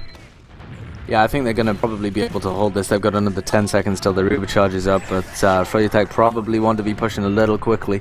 They still got to watch out for the sticky trap, though, which is exactly in the right place. Deadbolt predicting that, and Kozen, only 2% away from his Uber charge, is going to be able to get it. 4G Ash jumping in there is going to get bullied all the way out. He's a definite pick, but not really enough to push with, especially with Sizer going down. They shouldn't be extending anybody else in, but I don't know whether Alpha can resist. He's that kind of player who, when he sees a potential play, is likely just to go for it, whether it's well timed or not. But he's managing to restrain himself. He's holding last here, but Clockwork is up on Sniper. We'll see if he can get any nice little picks here. Definitely going for that. Where do you think he's going to snipe him right now? I want to see him go up top, and we'll see. Is he going to have somebody open up the door for him right there? Oh, he is. Oh, God, he has to be careful there. He's going. Oh, he rotated bottom left right now. He's up versus Sizer. We'll see if Sizer opens that up. Clockwork has pure vision on the medic. Oh, he does not get the shot off, but he does not trade his life for it, though. So he lives to snipe another day. Rotating back up top. Blue does just get their Uber in this downtime. Red has got their counter Uber, so we're not going to see any amazing Uber against non-Uber pushes. But Clockwork rotating back up top. He may go all the way out to pipe for this frag. We've seen him do this before on Snakewater.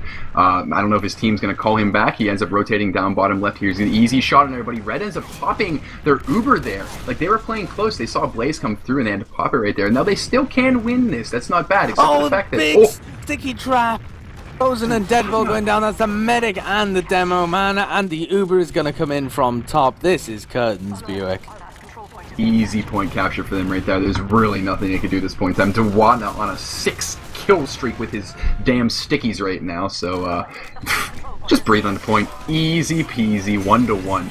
Very, you know Dewan is licking his chops right there. They lose 2 people. He knows they're going to be moving in there, and he just waits for that Uber to drop. Boom, done. 2 kills right there. And then he finished it up with a kill in Paragon. So Dewana has to be top damaging so far. So we'll see if that continues into middle right now. He's definitely playing well. He's been playing pretty solid the whole time.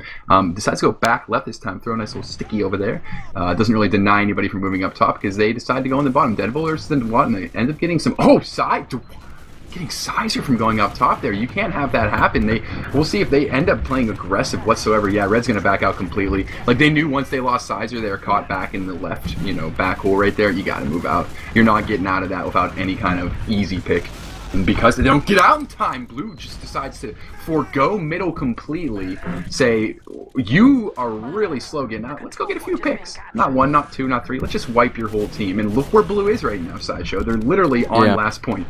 Yeah, I don't actually agree with this play because you put Shade in such a difficult position, because if the players who are spawning here are able to get out onto Shade, he's forced to use his Uber in a situation where they are now going to be still getting players to cap the point. And look at Alpha. Alpha cleverly just going behind, and he's just going to block second here and just delay it. And now there's no Uber charge for pushing last, and there's an Uber advantage in favor of Kozen.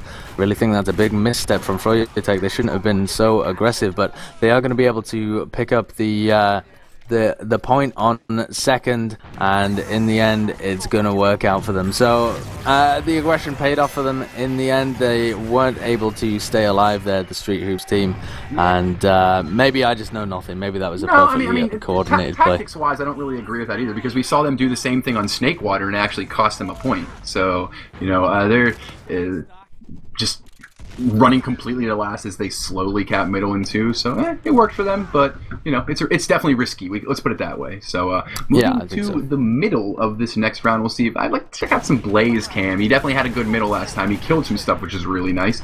He is going to go for his bomb. Finally reveals himself. Here we go, up in the air. One rocket, two rocket, doesn't really hit any. Third rocket does hit some stuff. We'll see if anyone else can follow up his damage. They do. Ash goes down. Banny on a soldier over there does end up almost getting the pick on Alpha. He cannot kill Alpha. Kozen's keeping everybody alive really well right here. Shade goes down, Blaze goes down. We'll see if there's any kind of sneaky pick on Kozen. Nobody's really in position to do it. Nope, no, like Dewana is already back at 2. Yeah, it's almost a full wipe there, apart from Dewana, who's just miles out. Nobody dying from Street Hoops. It was a very, very well coordinated middle fight. They were kind of baiting the aggression in. They knew that Blaze wasn't actually a threat, so they just put a bit of damage on him, ignored him, and then Showstopper went really aggressive at the exact same time as Alpha did, and it was very well executed, well organized mid-fight. I'm looking at Blaze here as he's taking the fight in the lunchbox against Alpha. Alpha's actually going to get the better end of that, and that's a 2 picks that they have to move in. No Blaze, no Clockwork. They can play this point. They're focusing down that heavy weapons guy, and this is looking like a great push into last. They've managed to work perfectly this round. Everything worked out well for them. A well-coordinated middle, a well-coordinated last push, and some picks in between. That is the kind of play that 20B need if they want to.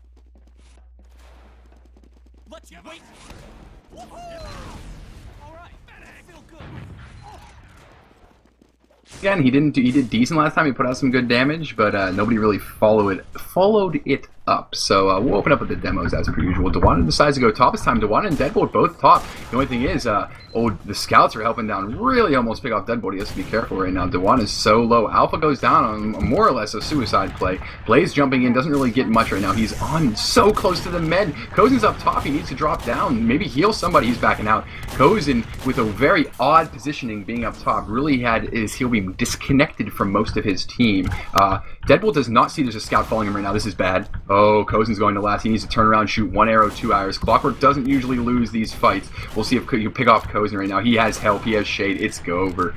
It is over. Kozen goes down. That's really bad news given the situation. Yeah, I think the rest of 20B really needed to back out as soon as Alpha died right at the beginning. He did absolutely nothing and should have communicated to his team there that he didn't even manage to get really any damage out. Oh, that rocket finding Showstopper as he escape plans away with those mini crits. So only 4 players alive here from 20B. The heals are only starting to have an effect, and nobody really has any buffs on the defending team here. This should be an easy round for 4G as they loop their soldiers through the air. Deadbolt goes down. The aggression from Paragon actually picks up the opposing Demoman, but all of these frags finding their mark here, and the score 3-2.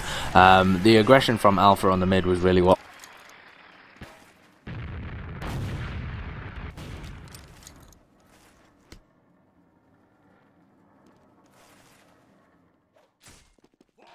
But for some reason, they carried on staying in there and just got completely wiped by froyotech.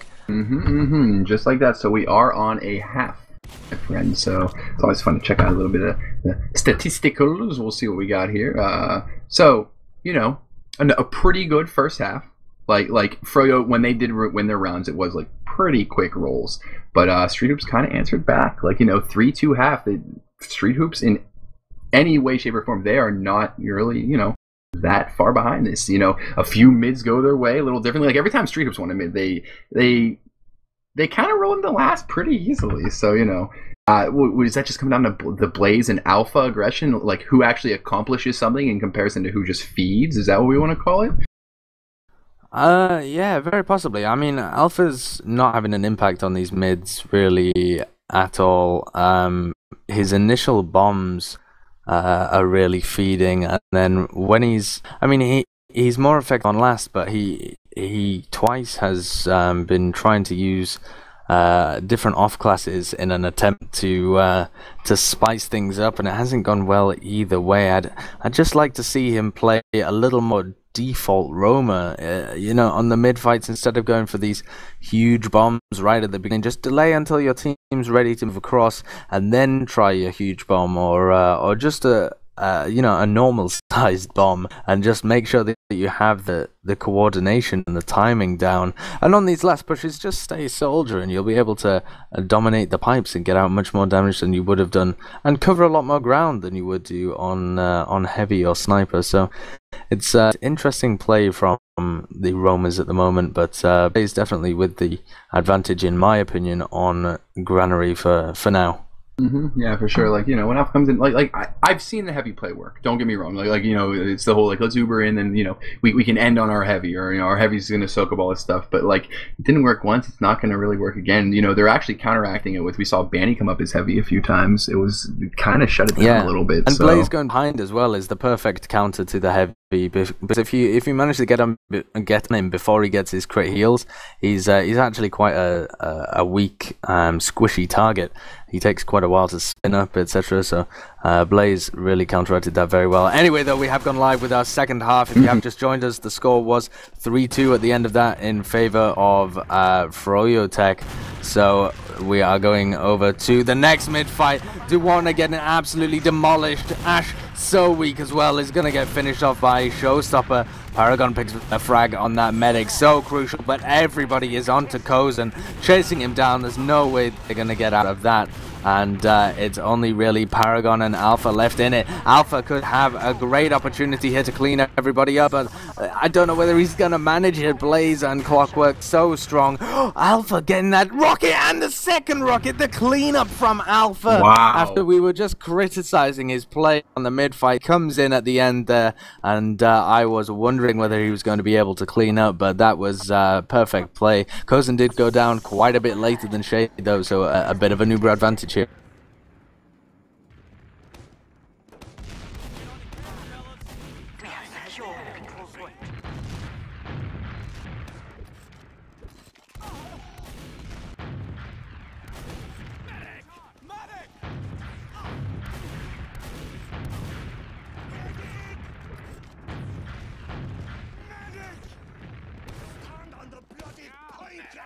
Playing as close could have worked per se. It would be risky to go crits here, but you know it's not out of the realm of possibility right now. So Banny's trying to scout it out, actually see if it is a crits or not. I don't know if the med beam was visible, but regardless, they both have Uber now anyway. So Red just kind of hold defensive here. I don't really see them making an aggressive move, especially being up in this position.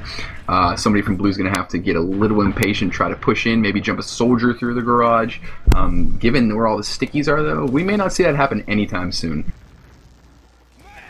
Yeah, so we're probably going to be seeing 20B try and break this. So no, there goes Clockwork, just getting caught out slightly. No, manages to surf it out of the choke point. He may have baited in some aggression here from the 20V players. Now everything just settling back down. Blaze took a lot of damage in that push. He's going to go back to a health kit. Just make sure that all of them have their buffs, have everything set up before they want to try and break this mini stalemate.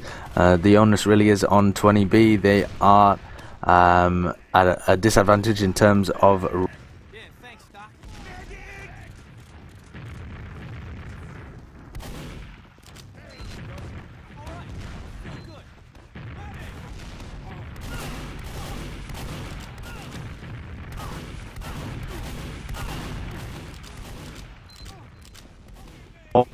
them. Yeah, they are. So the Ubers do get exchanged off right now. Red is kind of backing out with theirs. Oh, Clockwork and Shades end up dropping Clockwork at the end of that Uber right now. And they're going to try to jam through Zed right now. They're getting a few players, and they're getting some focus down on the retreating players. They do end up getting Ash from all of that. And because of these picks, they're already moving in. They're already getting ready to move into last. Oh, Blaze trades for Sideshow. They'll take that. Showstopper's coming in from behind. They don't even see him yet. He gets some nice rocket down on Shade. He needs support right now. He needs it now. They're going to cap this point. Alpha's jumping in, gets onto Watna's head, literally shoots a rocket down on him. As long as they get some damage on any of these players, they're going to be fine. They do have a medic healing this scout. They need to focus down Banny. They both need to. Shade's coming from behind. He could block this. There's some saws off, and it's capped. It's 3-3. 3-3 on our map, Granary. So they are not rolling over. They are not playing dead. They absolutely are. And what do you think of the last push as well? That was a little more clinical than their previous ones. Yeah, I know. They've been kind of like, you know, like, it's almost just like when they're just like, yeah, we're going to push in all together through here. We're going to get a pick. It was very precise, extremely precise. Hopefully they can carry that over, and maybe we'll see some more rounds for them. But froyotech, obviously, they're trying to stop that. Dewatna goes down to pistols. You don't want to see that early. Double soldier bomb on Kozen does not pay off. They lose Alpha and Showstopper, but you'll trade for their two soldiers. Blue's positioning, health, and players up is amazing right now. Blaze is behind. They don't know he's there. They finally do turn around and see him. He gets one solid rocket off. Ends up going down to a good pipe by Deadbolt. Shades, well, oh, he goes for the saw. He does get the saw. Does end up going down, so they're going to send a scout on mid, and they're going to be capping too. We could see 20B moving in and potentially taking the lead here, so they're already moving up aggressively. We don't have any off classes yet from Red, but we do have a 100% Uber disadvantage. And I think that's very, very scary for froyotech if they actually do lose this, and it ends up being match point essentially for Deadbolt and the rest of his team, because that is not a situation that the team that should really have the upper hand in this fixture wants to be in after such a tough Snakewater game. I'm sure they really wanted to make this one a little bit easier on themselves, but in comes the double scout Uber from top. That's a great one when you have an Uber advantage, and they're going to be trying to force down Watna. He goes down, but they've lost Sizer in the meantime. Banny actually taking him down as the engineer, with Kozen down as well.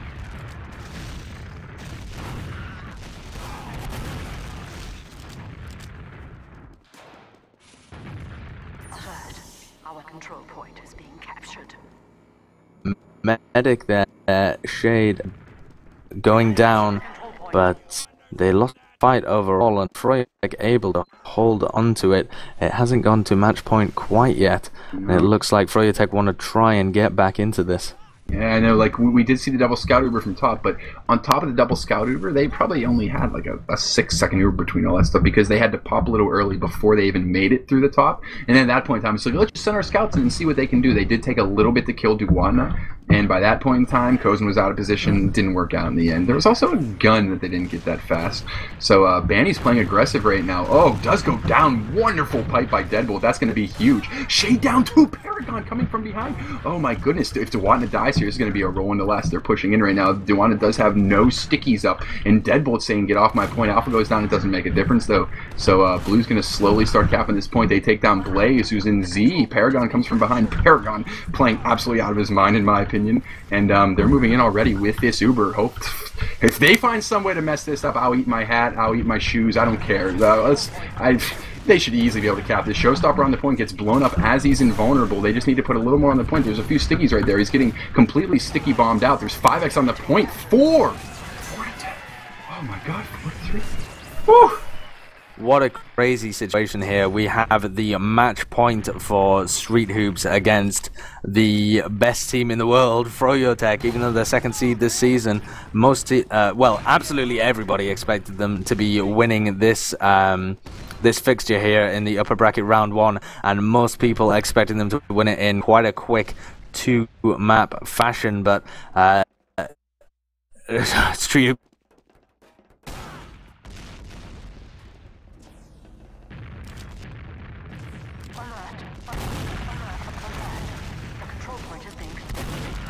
Either way, it's 3v3. More fragging classes here for the 20B team. If they can use their health to get onto Shade at least. I don't think they can win this fight overall, but they need that pick on Shade if they want to try and come back in. But Banny and Ash in such a good job of pocketing, and there's just nothing. They didn't even touch Shade for a single point of damage there. Alpha on Spy BUICK. Oh my god, let's see where he's going to push in right now. I do think... Oh, what's he... He's just sitting back there. They're waiting for the forward spawn right now. Alpha, he's going... I don't know, where's he? Oh, is he going to go for drop down, perhaps? Yeah, we'll see what he's doing. No, he's kind of just... Oh, he is.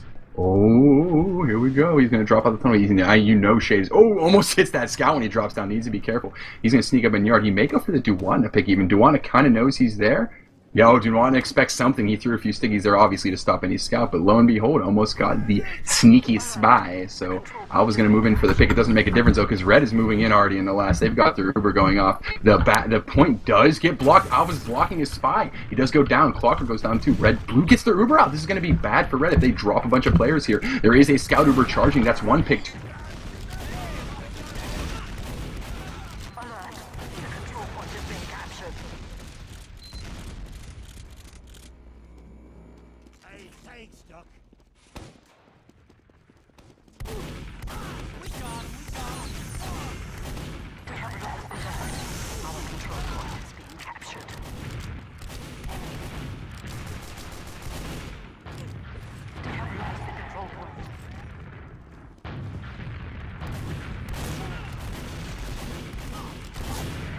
Here for 20B. They're going to allow them to tie it up 4-4. It looks like only Alpha left to try and defend this point, and that will be the score, 4-4. It has literally come down to this on our second map.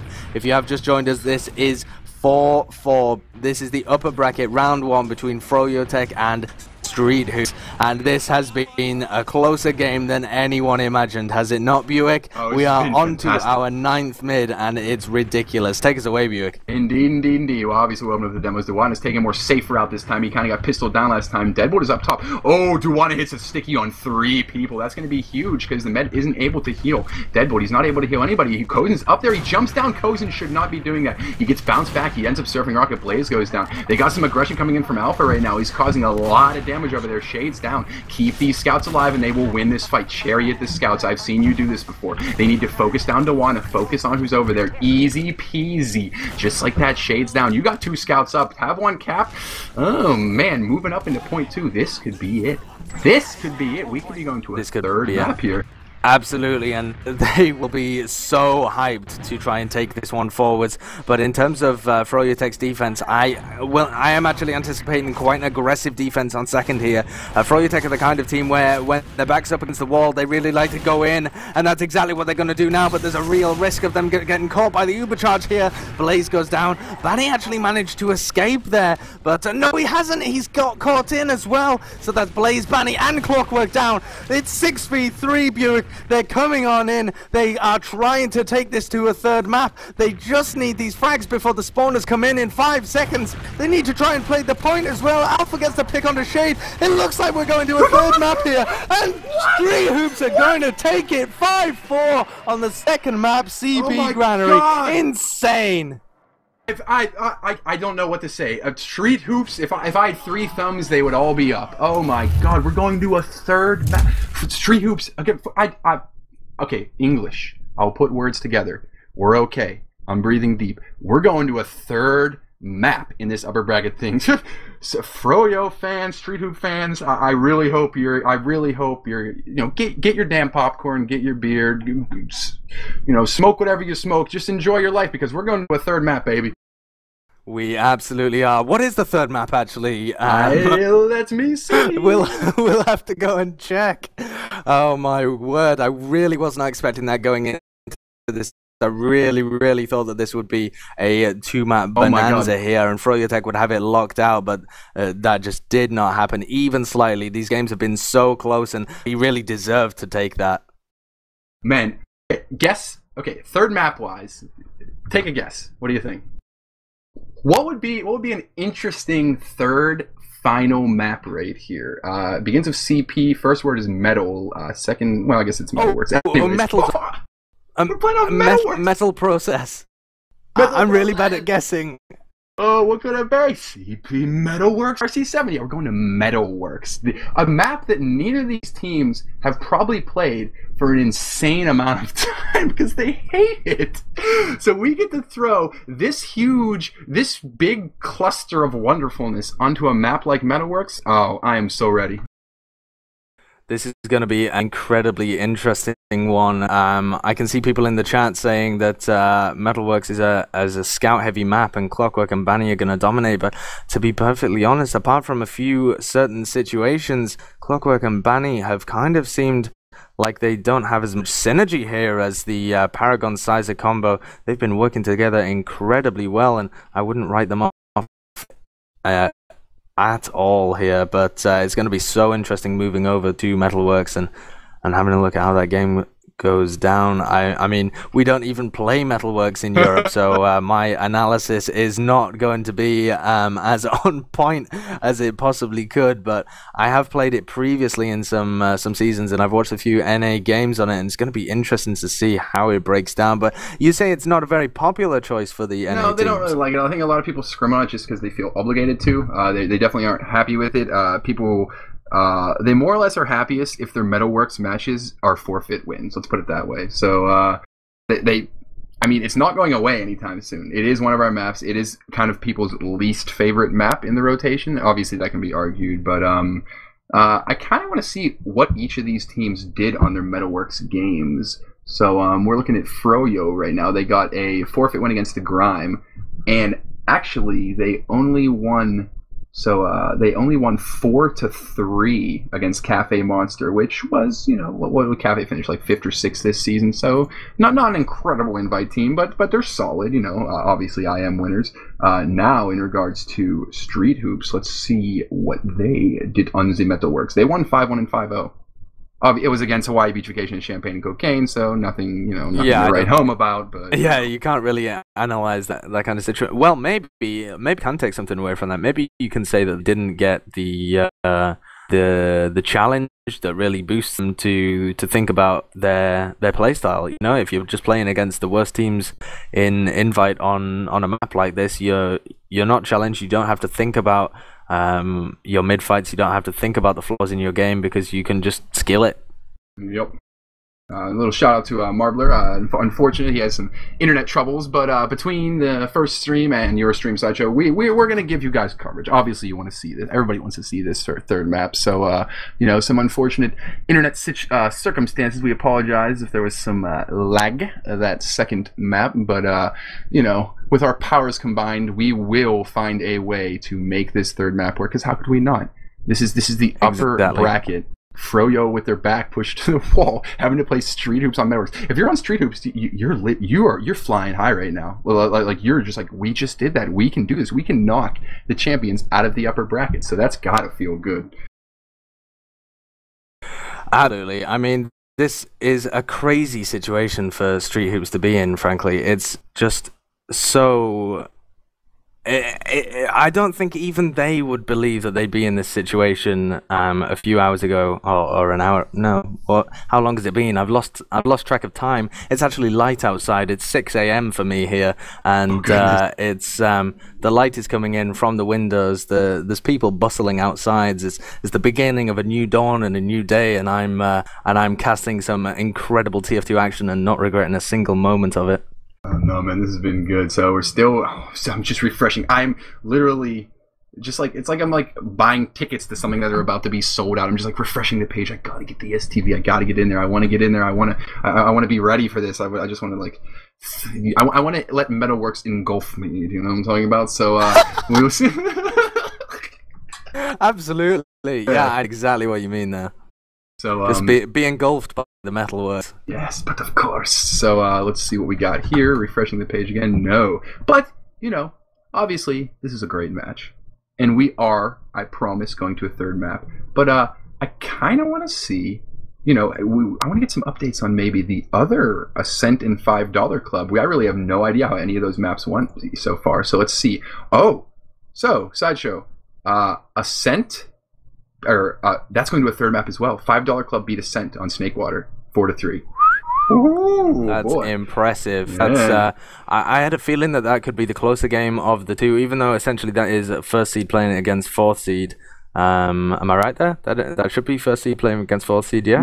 Yep. Even though on paper it shouldn't be the closer game, I really thought that it would be because Ascent can kind of be a little hot and cold, and $5 Club, even though they've made some changes to their roster, which might be slight downgrades, I don't know. They tend to change things around fairly regularly. They have strengths on maps, and if Ascent are having a bit of a sucky day, then it could definitely be a great time to be $5 Club. But what a crazy situation we could be in if both of these third maps go the way of the underdog. We could be in a situation where froyotech and Ascent are playing each other in the lower bracket round 1, and one of them has to go home as the 4th place team. I can't even fathom that. They go from finishing first and second and both getting like some good amount of money to help them to oh my god, one of them being knocked out in the first round. So yeah, they are both going to third maps. So yeah, Ascent beat $5 Club on Granary 5-1. Once again, either of those two teams on Metalworks too. It's these teams, you gotta understand, like these teams don't really like maybe there's some people who like it, but Metalworks isn't really practiced. And honestly, when they saw that the third map of these was going to be Metalworks, I don't think any of them were like, oh well, we should go scrim Metalworks then. So this is going to be really wild. Yeah, it doesn't seem like a game where both of these teams are going to be well practiced on it. It doesn't seem like it's going to be a game where we're going to be seeing well executed, perfectly clinical pushes, etc. It's really going to be down to the raw skill of these teams, of whether they can pull it out the bag when it's really required. It's a case of whether they are able to man up and deal with the situation that they've put themselves in, or manage to engineer for themselves if you're under the underdog, or whether they crumble under the pressure. And so I think we've got a real scorcher of a game coming up for everybody right now. Yeah, I think so too. So we will, maybe something to comment on. We will look at maybe this point in time. I don't know. Did anybody particularly on Granary underperform? Did you want to see somebody maybe pick up their play? And honestly, some people who were having trouble on Snakewater, they kind of did pick up their play a little bit, and because of that, it was a 5-4 instead of a 5-2 wipe. But what really brought it together in the end there? Was it just, did it really, the mids, was it really just who can make the bigger play on Granary? Is that the story of the game? Is it the Alpha I think, and Blaze story? It could well be. On the mid fights, it wasn't so much the Alpha and Blaze story, it was more about the pocket and scout aggression, in my opinion. So Showstopper was playing much more aggressively than Ash was on the mid fights, for the ones where 20B managed to take it. And if you manage to wipe somebody on Granary mid, if you manage to wipe the enemy team, you can essentially roll them all the way to last. I mean, we saw froyotech do it where they were just miles ahead. They hadn't even capped mid and they were already Ubering on last. So I mean, that's an extreme situation, but 20B managed to get those situations where they cap second for free and then they have an Uber charge advantage to push into last, and that's off the basis of a wipe on mid. And so they were engineering those situations for themselves by having those well executed coordinated mid fights where Alpha is either distracting the flank or going in for a big bomb at the beginning, and just after that Showstopper's following up with an aggressive bomb over to the enemy crate at the same time as the scouts are playing aggressive on the floor and Deadbolt's doing damage on the top. It really also helps that Kozen was avoiding the initial bombs in by Blaze for the majority of the time. Blaze did get him quite a few times, and they ended up being the fights in which froyotech came out on top. But I think you have to give credit to, well, for starters, the first half, the teams were much more even, but 20B was losing more mid fights and failing more last pushes than their counterparts, and that's how they went down to a 3-2 disadvantage going into the second half. But they really brought it back. They started performing better on the mid fights. Alpha wasn't being wasn't throwing his life away right at the beginning, and in terms of the last pushes, they were much more clinical. They managed to convert them almost every time, and it seemed like they just really managed to step something up in the halftime. Maybe it was just a small tweak to their gameplay, maybe it was just that they stepped up to the occasion, but whatever it was, they managed to pull it out the bag in that second half on Granary. I do agree. Like, that was one hell of a game, and we are moving. So we're patiently waiting right now. I'm mass checking this ESEA site. I don't know if I can't remember last time there were like best of 3 maps. I guess it would have been like the IM playoffs last year. I don't know. I have this like inkling, like when it went to like 3 games for some reason, like we had to get somebody to maybe make the server for the 3rd game. Like it's not updating currently. I keep on looking at it, nothing right now. Like the 1st and 2nd games, the second it was over, we got the STV for the next server. It's obviously not live yet, but it's still just sitting here on the match page right now. Upcoming, it has updated. It says the series is tied, going to a best of 3. But I'm not sure if there's any kind of trouble in regards to getting onto the 3rd map. The second we do get into the STV, obviously, we will get into it, and the stream will be able to see it. But nothing right now. So as I just check players' info.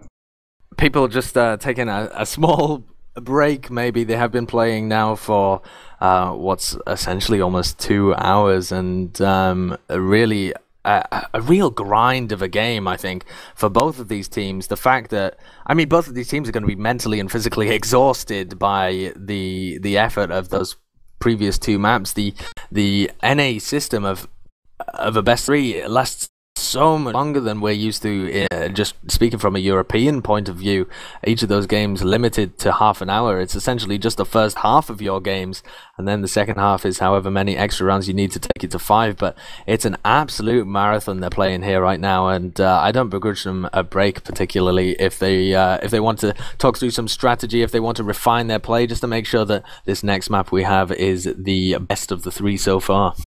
Yeah, indeed. So, like, what are you thinking? Like, if you're Froyo right now, you just drop that map to a team that, personally, honestly, between me and you and I guess everybody else, a team that you kind of maybe almost laugh at as froyotech. Like, it's like, oh, Street Hoops, you play them in the regular season, you do good against them and stuff like that. You just kind of like, they're kind of friendly. The players on those teams are friends with each other, but you're not expecting to have your back pushed to the wall, let alone actually drop a map to Street Hoops. Like, Froyo doesn't have to deal with that often. Does that shake your psyche at all? Like, dude, are you going into this 3rd map maybe on tilt a little bit? I don't know. I think they are. I think something that I've been commenting about froyotech for quite a while is that they don't seem like the same team we saw at I-52. They don't seem like the same team that we've seen in previous seasons. I think they've been a little complacent throughout the season. I think they haven't taken it quite as seriously as they have before, and I think it's coming back to bite them in the butt right now, because I don't think they've prepared enough, given that they've had to change their roster around fairly significantly. It has only been 1 player, but Lansky played a huge part in that team, and Ash, as you say, hasn't played Pocket before, and they really have to make that gel before they have that beautiful team synergy that they used to have. And I have absolutely no doubt if Froyo were playing their A game right now, they would be smashing Street Hoops. But I think they're just not playing to their potential whatsoever, and there might be myriad reasons for why that's actually happening. But I think what it comes down to is that they weren't expecting to have Street Hoops put up this much of a fight.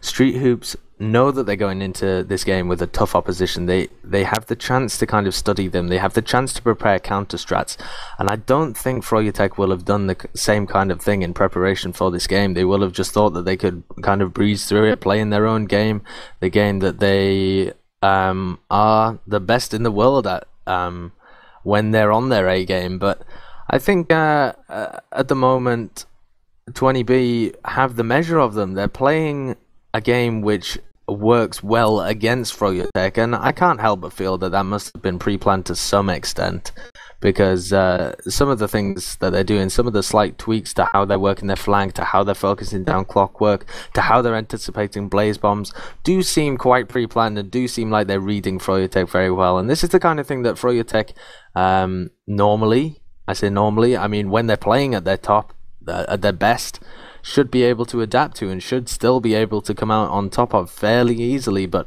we're just not seeing that happen tonight.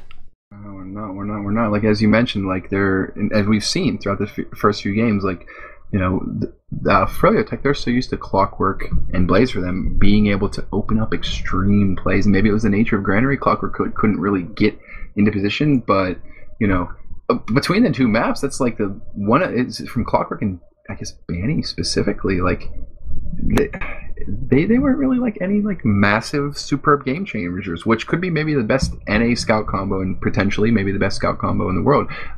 They're kind of getting strong armed by, you know, the coordination between Sizer and Paragon. Like, I'm looking at, you know, the game's going on, we're watching a mid, and all of a sudden I'm looking in the upper right and I see 1 kill from Paragon, 2 kills, 3 kills from Paragon. Like, he's had some fantastic streaks himself that have completely busted open a lot of mid fights. So he is kind of in position where he needs to be. Maybe it's just wonderful calls, calling out who's damaged, and everything is on point, 100%.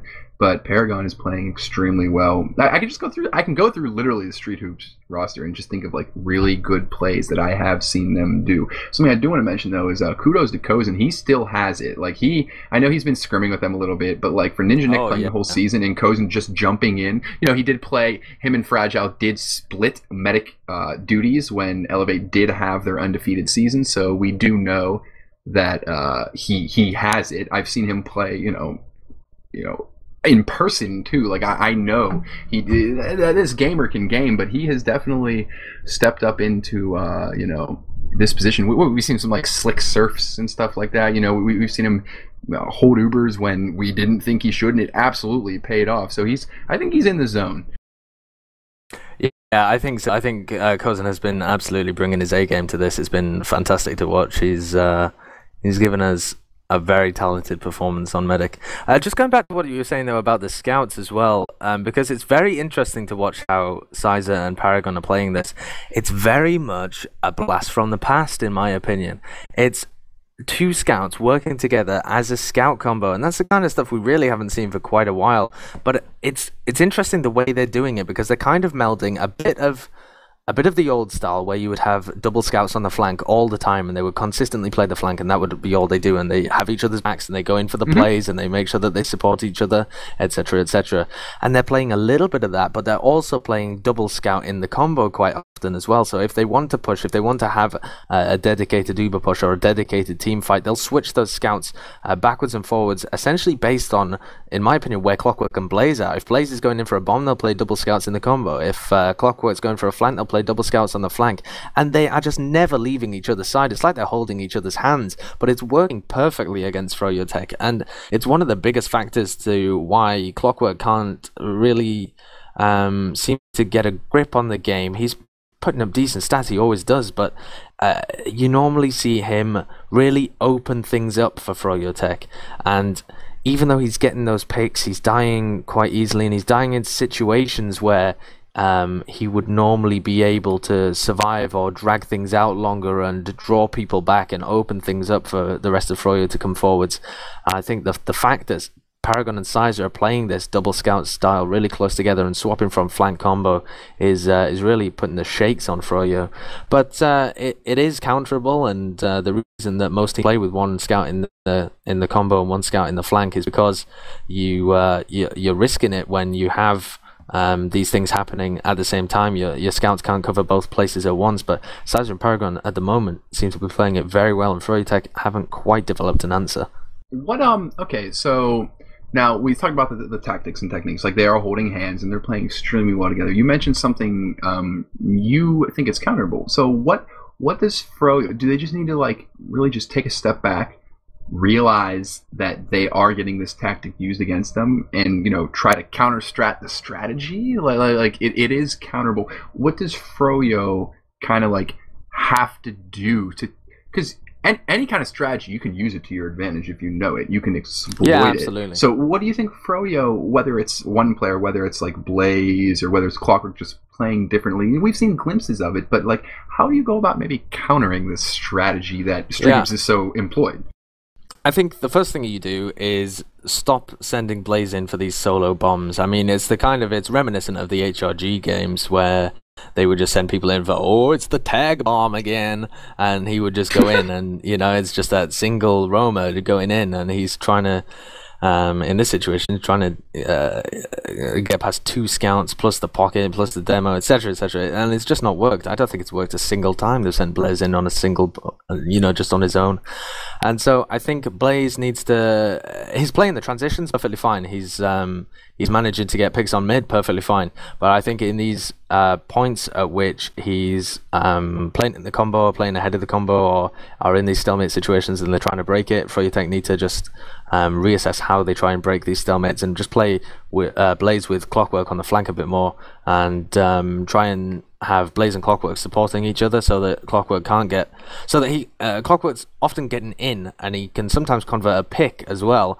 but then he's getting shut down by Sizer and Paragon, and if they have Blaze there, they're going to really cripple that scout combo. They might not even kill either of them, it doesn't even matter, but if they manage to completely cripple them, they won't then be able to transition back to the combo so that they can be in the next team fight. They'll be too weak, they'll be absent from the team fight.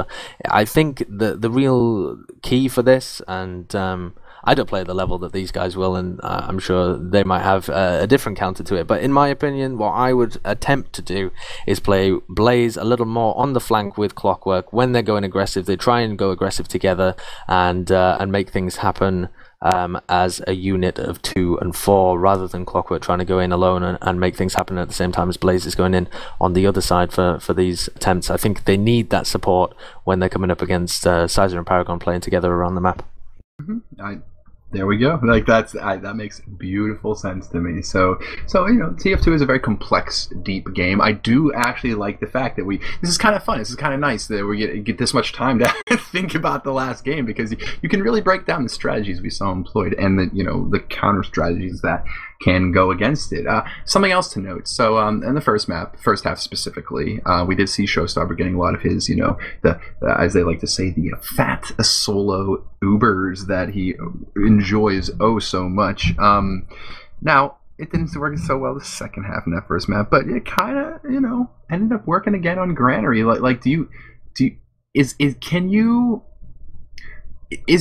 working? Is froyotech just not like backing off again? Like when they see that Showstopper solo Uber come in, you've got to imagine they've played enough TF2 where they've dealt with people, pockets, who get these like massive solo Ubers, and everybody else on their team stays far enough away so they don't need to be flashed.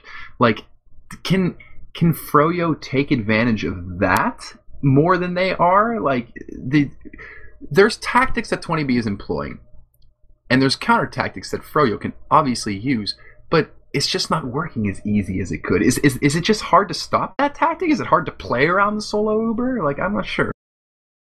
I think I haven't been paying attention to the Ubers that much in Granary, but a few that I did see, which might not be representative of the whole amount, but the few that I did see were the Uber coming out earlier from froyotech. So Street Hoops has a better Uber charge anyway, and immediately as soon as they see the Uber charge coming out of froyotech, everybody on Street Hoops scatters apart from Showstopper, and Deadbolt sits behind them. So Showstopper and Kozin are able to have that single Uber charge. Everyone else immediately floods out of the nearest choke point and gets out of there, which is the correct play, and Deadbolt sits behind ready to do more damage and ready to be flashed if he needs to be. But in the after Ubers as well, they're a little slow to get back in, which is a symptom of the fact they're leaving so early on the Ubers. But in the end, it's working out slightly better. I'm not sure, because we have seen some decent Ubers out of froyotech as well, where they've taken a few players in and it's worked impeccably well. But also Shade is getting caught a little too often for my liking in some of these Uber situations. Kozin had him beat by 6 deaths on on Granary as well. Only 10 deaths from Cozen and 16 from Shade. I mean, even 16 deaths over 31 minutes isn't too bad. No, That's not bad. catastrophic when the game's gone 5-4, but 10 deaths over 9 rounds, of which you lost 4, is pretty phenomenal from Cozen, really, and it's testament to his ability to get out, but it's also testament to his ability, linking up with Showstopper and possibly Deadbolt as well, to make their Uber charges a little better, I think. So it's something I'll be paying a little more attention to on Metalworks, because I do think that it's been pivotal in this match, but I can't quite put my finger on it right yet. I'm just having a look at the stats as well, and Deadbolt having a phenomenal game, just outplaying Dewana in terms of damage and also in terms of KD as well, because he's just gone absolutely wild there. Deadbolt is having the game of his life. He's putting out so much damage for the rest of his team, and he's really not dying that often. There's only 14 deaths. He's got 22 frags and 313 DPM, which is really, really quite impressive, and both of the scouts as well playing very well. So an overall team performance here from Street Hoop. They're having a very, very good game as a whole. I do agree, my friend. I do agree. Now, taking, what else? As we're waiting for the third map, we don't really have any other options. I'm getting half people are telling me that the server doesn't exist for them to join. I'm getting word from other people saying that the server, when last time this happened, they got into the server, it existed, but it didn't show up on the ESEA page. Like, no response from the admins right now. So we are trying to bring you this third map. Trust me, we want this. The players want this. Sideshow, the sun is up and shining on you. I'm sure you want the third map to start soon at some point in time, but I do indeed. We're getting there, folks. We're getting there slowly but surely. So, we've talked as much as we can about this match. Let me see if there's anything else from the statistics page catches my eye. We're looking it over. Paragon almost 300 DPM. He went 30. Oh boy, on Granary he went 30 and 15. That's rather nice. So no complaints there. 30-15, 3 med picks. Very, very solid play. He has shown up to game. Deadbolt, the brothers, Paragon, Deadbolt, the 1-2 punch. The twins are playing out of their brains that map, and it's showing. So go down to the bottom team, Mr. Clockwork, 22 and 20. He's not doing too bad. Maybe better on the second map. Banny 20 and 20. That's something too. But over the span of the 2 maps, we haven't really been like singing Banny's praises per se a lot. Like, he's one of the best players in the world, collectively, in regards to whatever damn class he's playing. But I don't know if he's off his game or if it's just the tactics that are throwing him off, but he's not playing super exceptional, No, I don't think he is. I think he's whiffed a few situations that we've had the camera on him, which might just be, the fact that the sample size is fairly low and we just caught him in a few unlucky situations. But in terms of the overall the statistics after the game as well, there's quite a high amount of deaths, which you wouldn't expect from a scout that's taking a decent amount of heals. But Banny does like to play that kind of passive style. It's that cleanup style, and it's difficult when the rest of your team is getting pressured. I don't think Banny is particularly the kind of scout that enjoys having the pressure on him to man up and really make room for his team and get crucial frags for his team.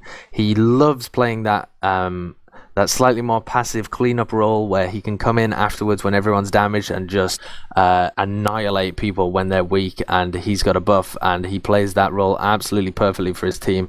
But when the going gets tough, that role becomes less important for the team. It's crucially important when you're winning team fights. It's the thing that makes you win them instead of making them even. But when his team's in a difficult situation, it's difficult for Banny because of his playstyle to really step up and help. They'll be looking to other players like Ash, who's been playing fairly well, really. He's been playing a very good pocket over these maps. But they'll be looking at players like Quirk, like Duwartner, like Blaze to come up with those insane sprees that can really carry them through. And as well, they'll be looking to that tight-knit teamwork to really carry them through.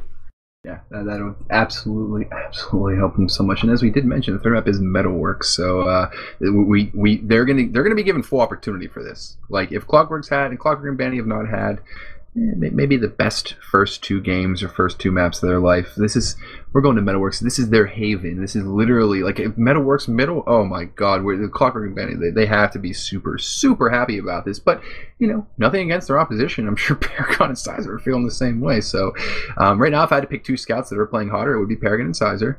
But this could be where tables could be turned. They could flip it around and take it to them. We could be seeing, I don't know, obviously I would love to see another 5-4, but we'll see what happens. As we check the third map again, I did get word what's going on, so Try, our beautiful, wonderful admin, he cannot fix this on his own. So he has calling one of the ESEA admin shooter, it's just not going to work. So I did just get word from 20B King Showstopper saying, match getting moved to tomorrow. Sorry. What? So the match is getting moved. I do think I read in chat that the other match already got moved to tomorrow because it's now 1:30 a.m. So that's crazy though. To for both of these games to go to the third map and then for it all to ride on this one map, which is then being played on a different. I mean. That sucks for the underdog team because they have the momentum going into it. They've put the other team on tilt, and now they've got another day to analyze what's going on and shake themselves a bit and think, no, we are the better team. I feel very, very sorry here for Street Hoops and $5 Club. I do too. Like honestly, like Street Hoops, you just won 5-4 on Granary, which is a map that Froyo's not like horrible at in any respect, and now you want to go to the third map. Carry a little momentum over it, but it doesn't exist anymore. And like, not gonna they're gonna do what off guard tonight. But they're been doing this since 1992. They know what they're doing. So whether it's just talking Metalworks, and of course, do you think the teams are gonna go start studying up on Metalworks with that day break? I think so.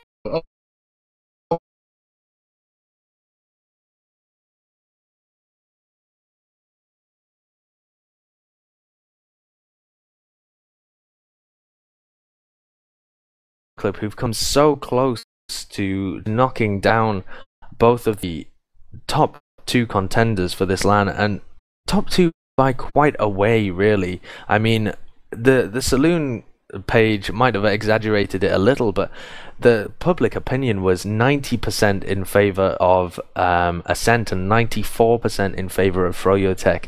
So it's just crazy that these teams are in that kind of position where they can take the upper bracket round 1 away from both of these top 2 contenders.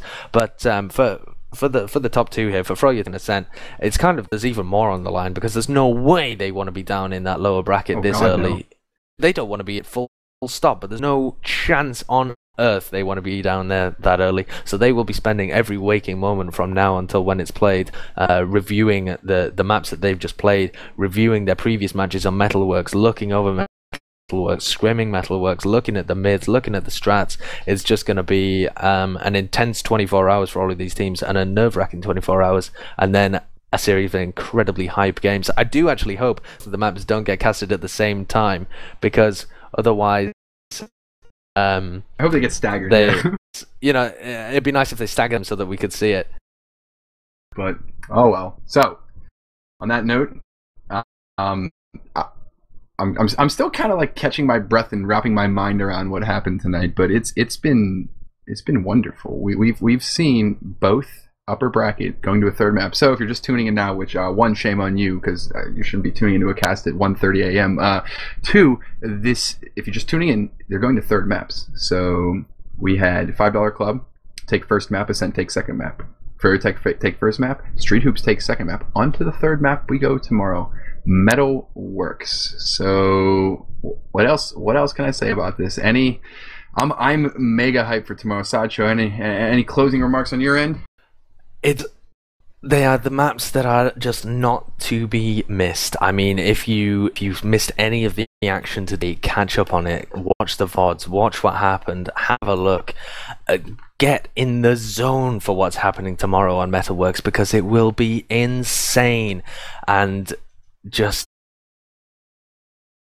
I cannot believe that we're in this situation where both of those teams have the opportunity to knock them down into the lower bracket. I want to thank everybody. Stay alert. Don't get hurt. This is TFTV signing off, my friends. Catch you later.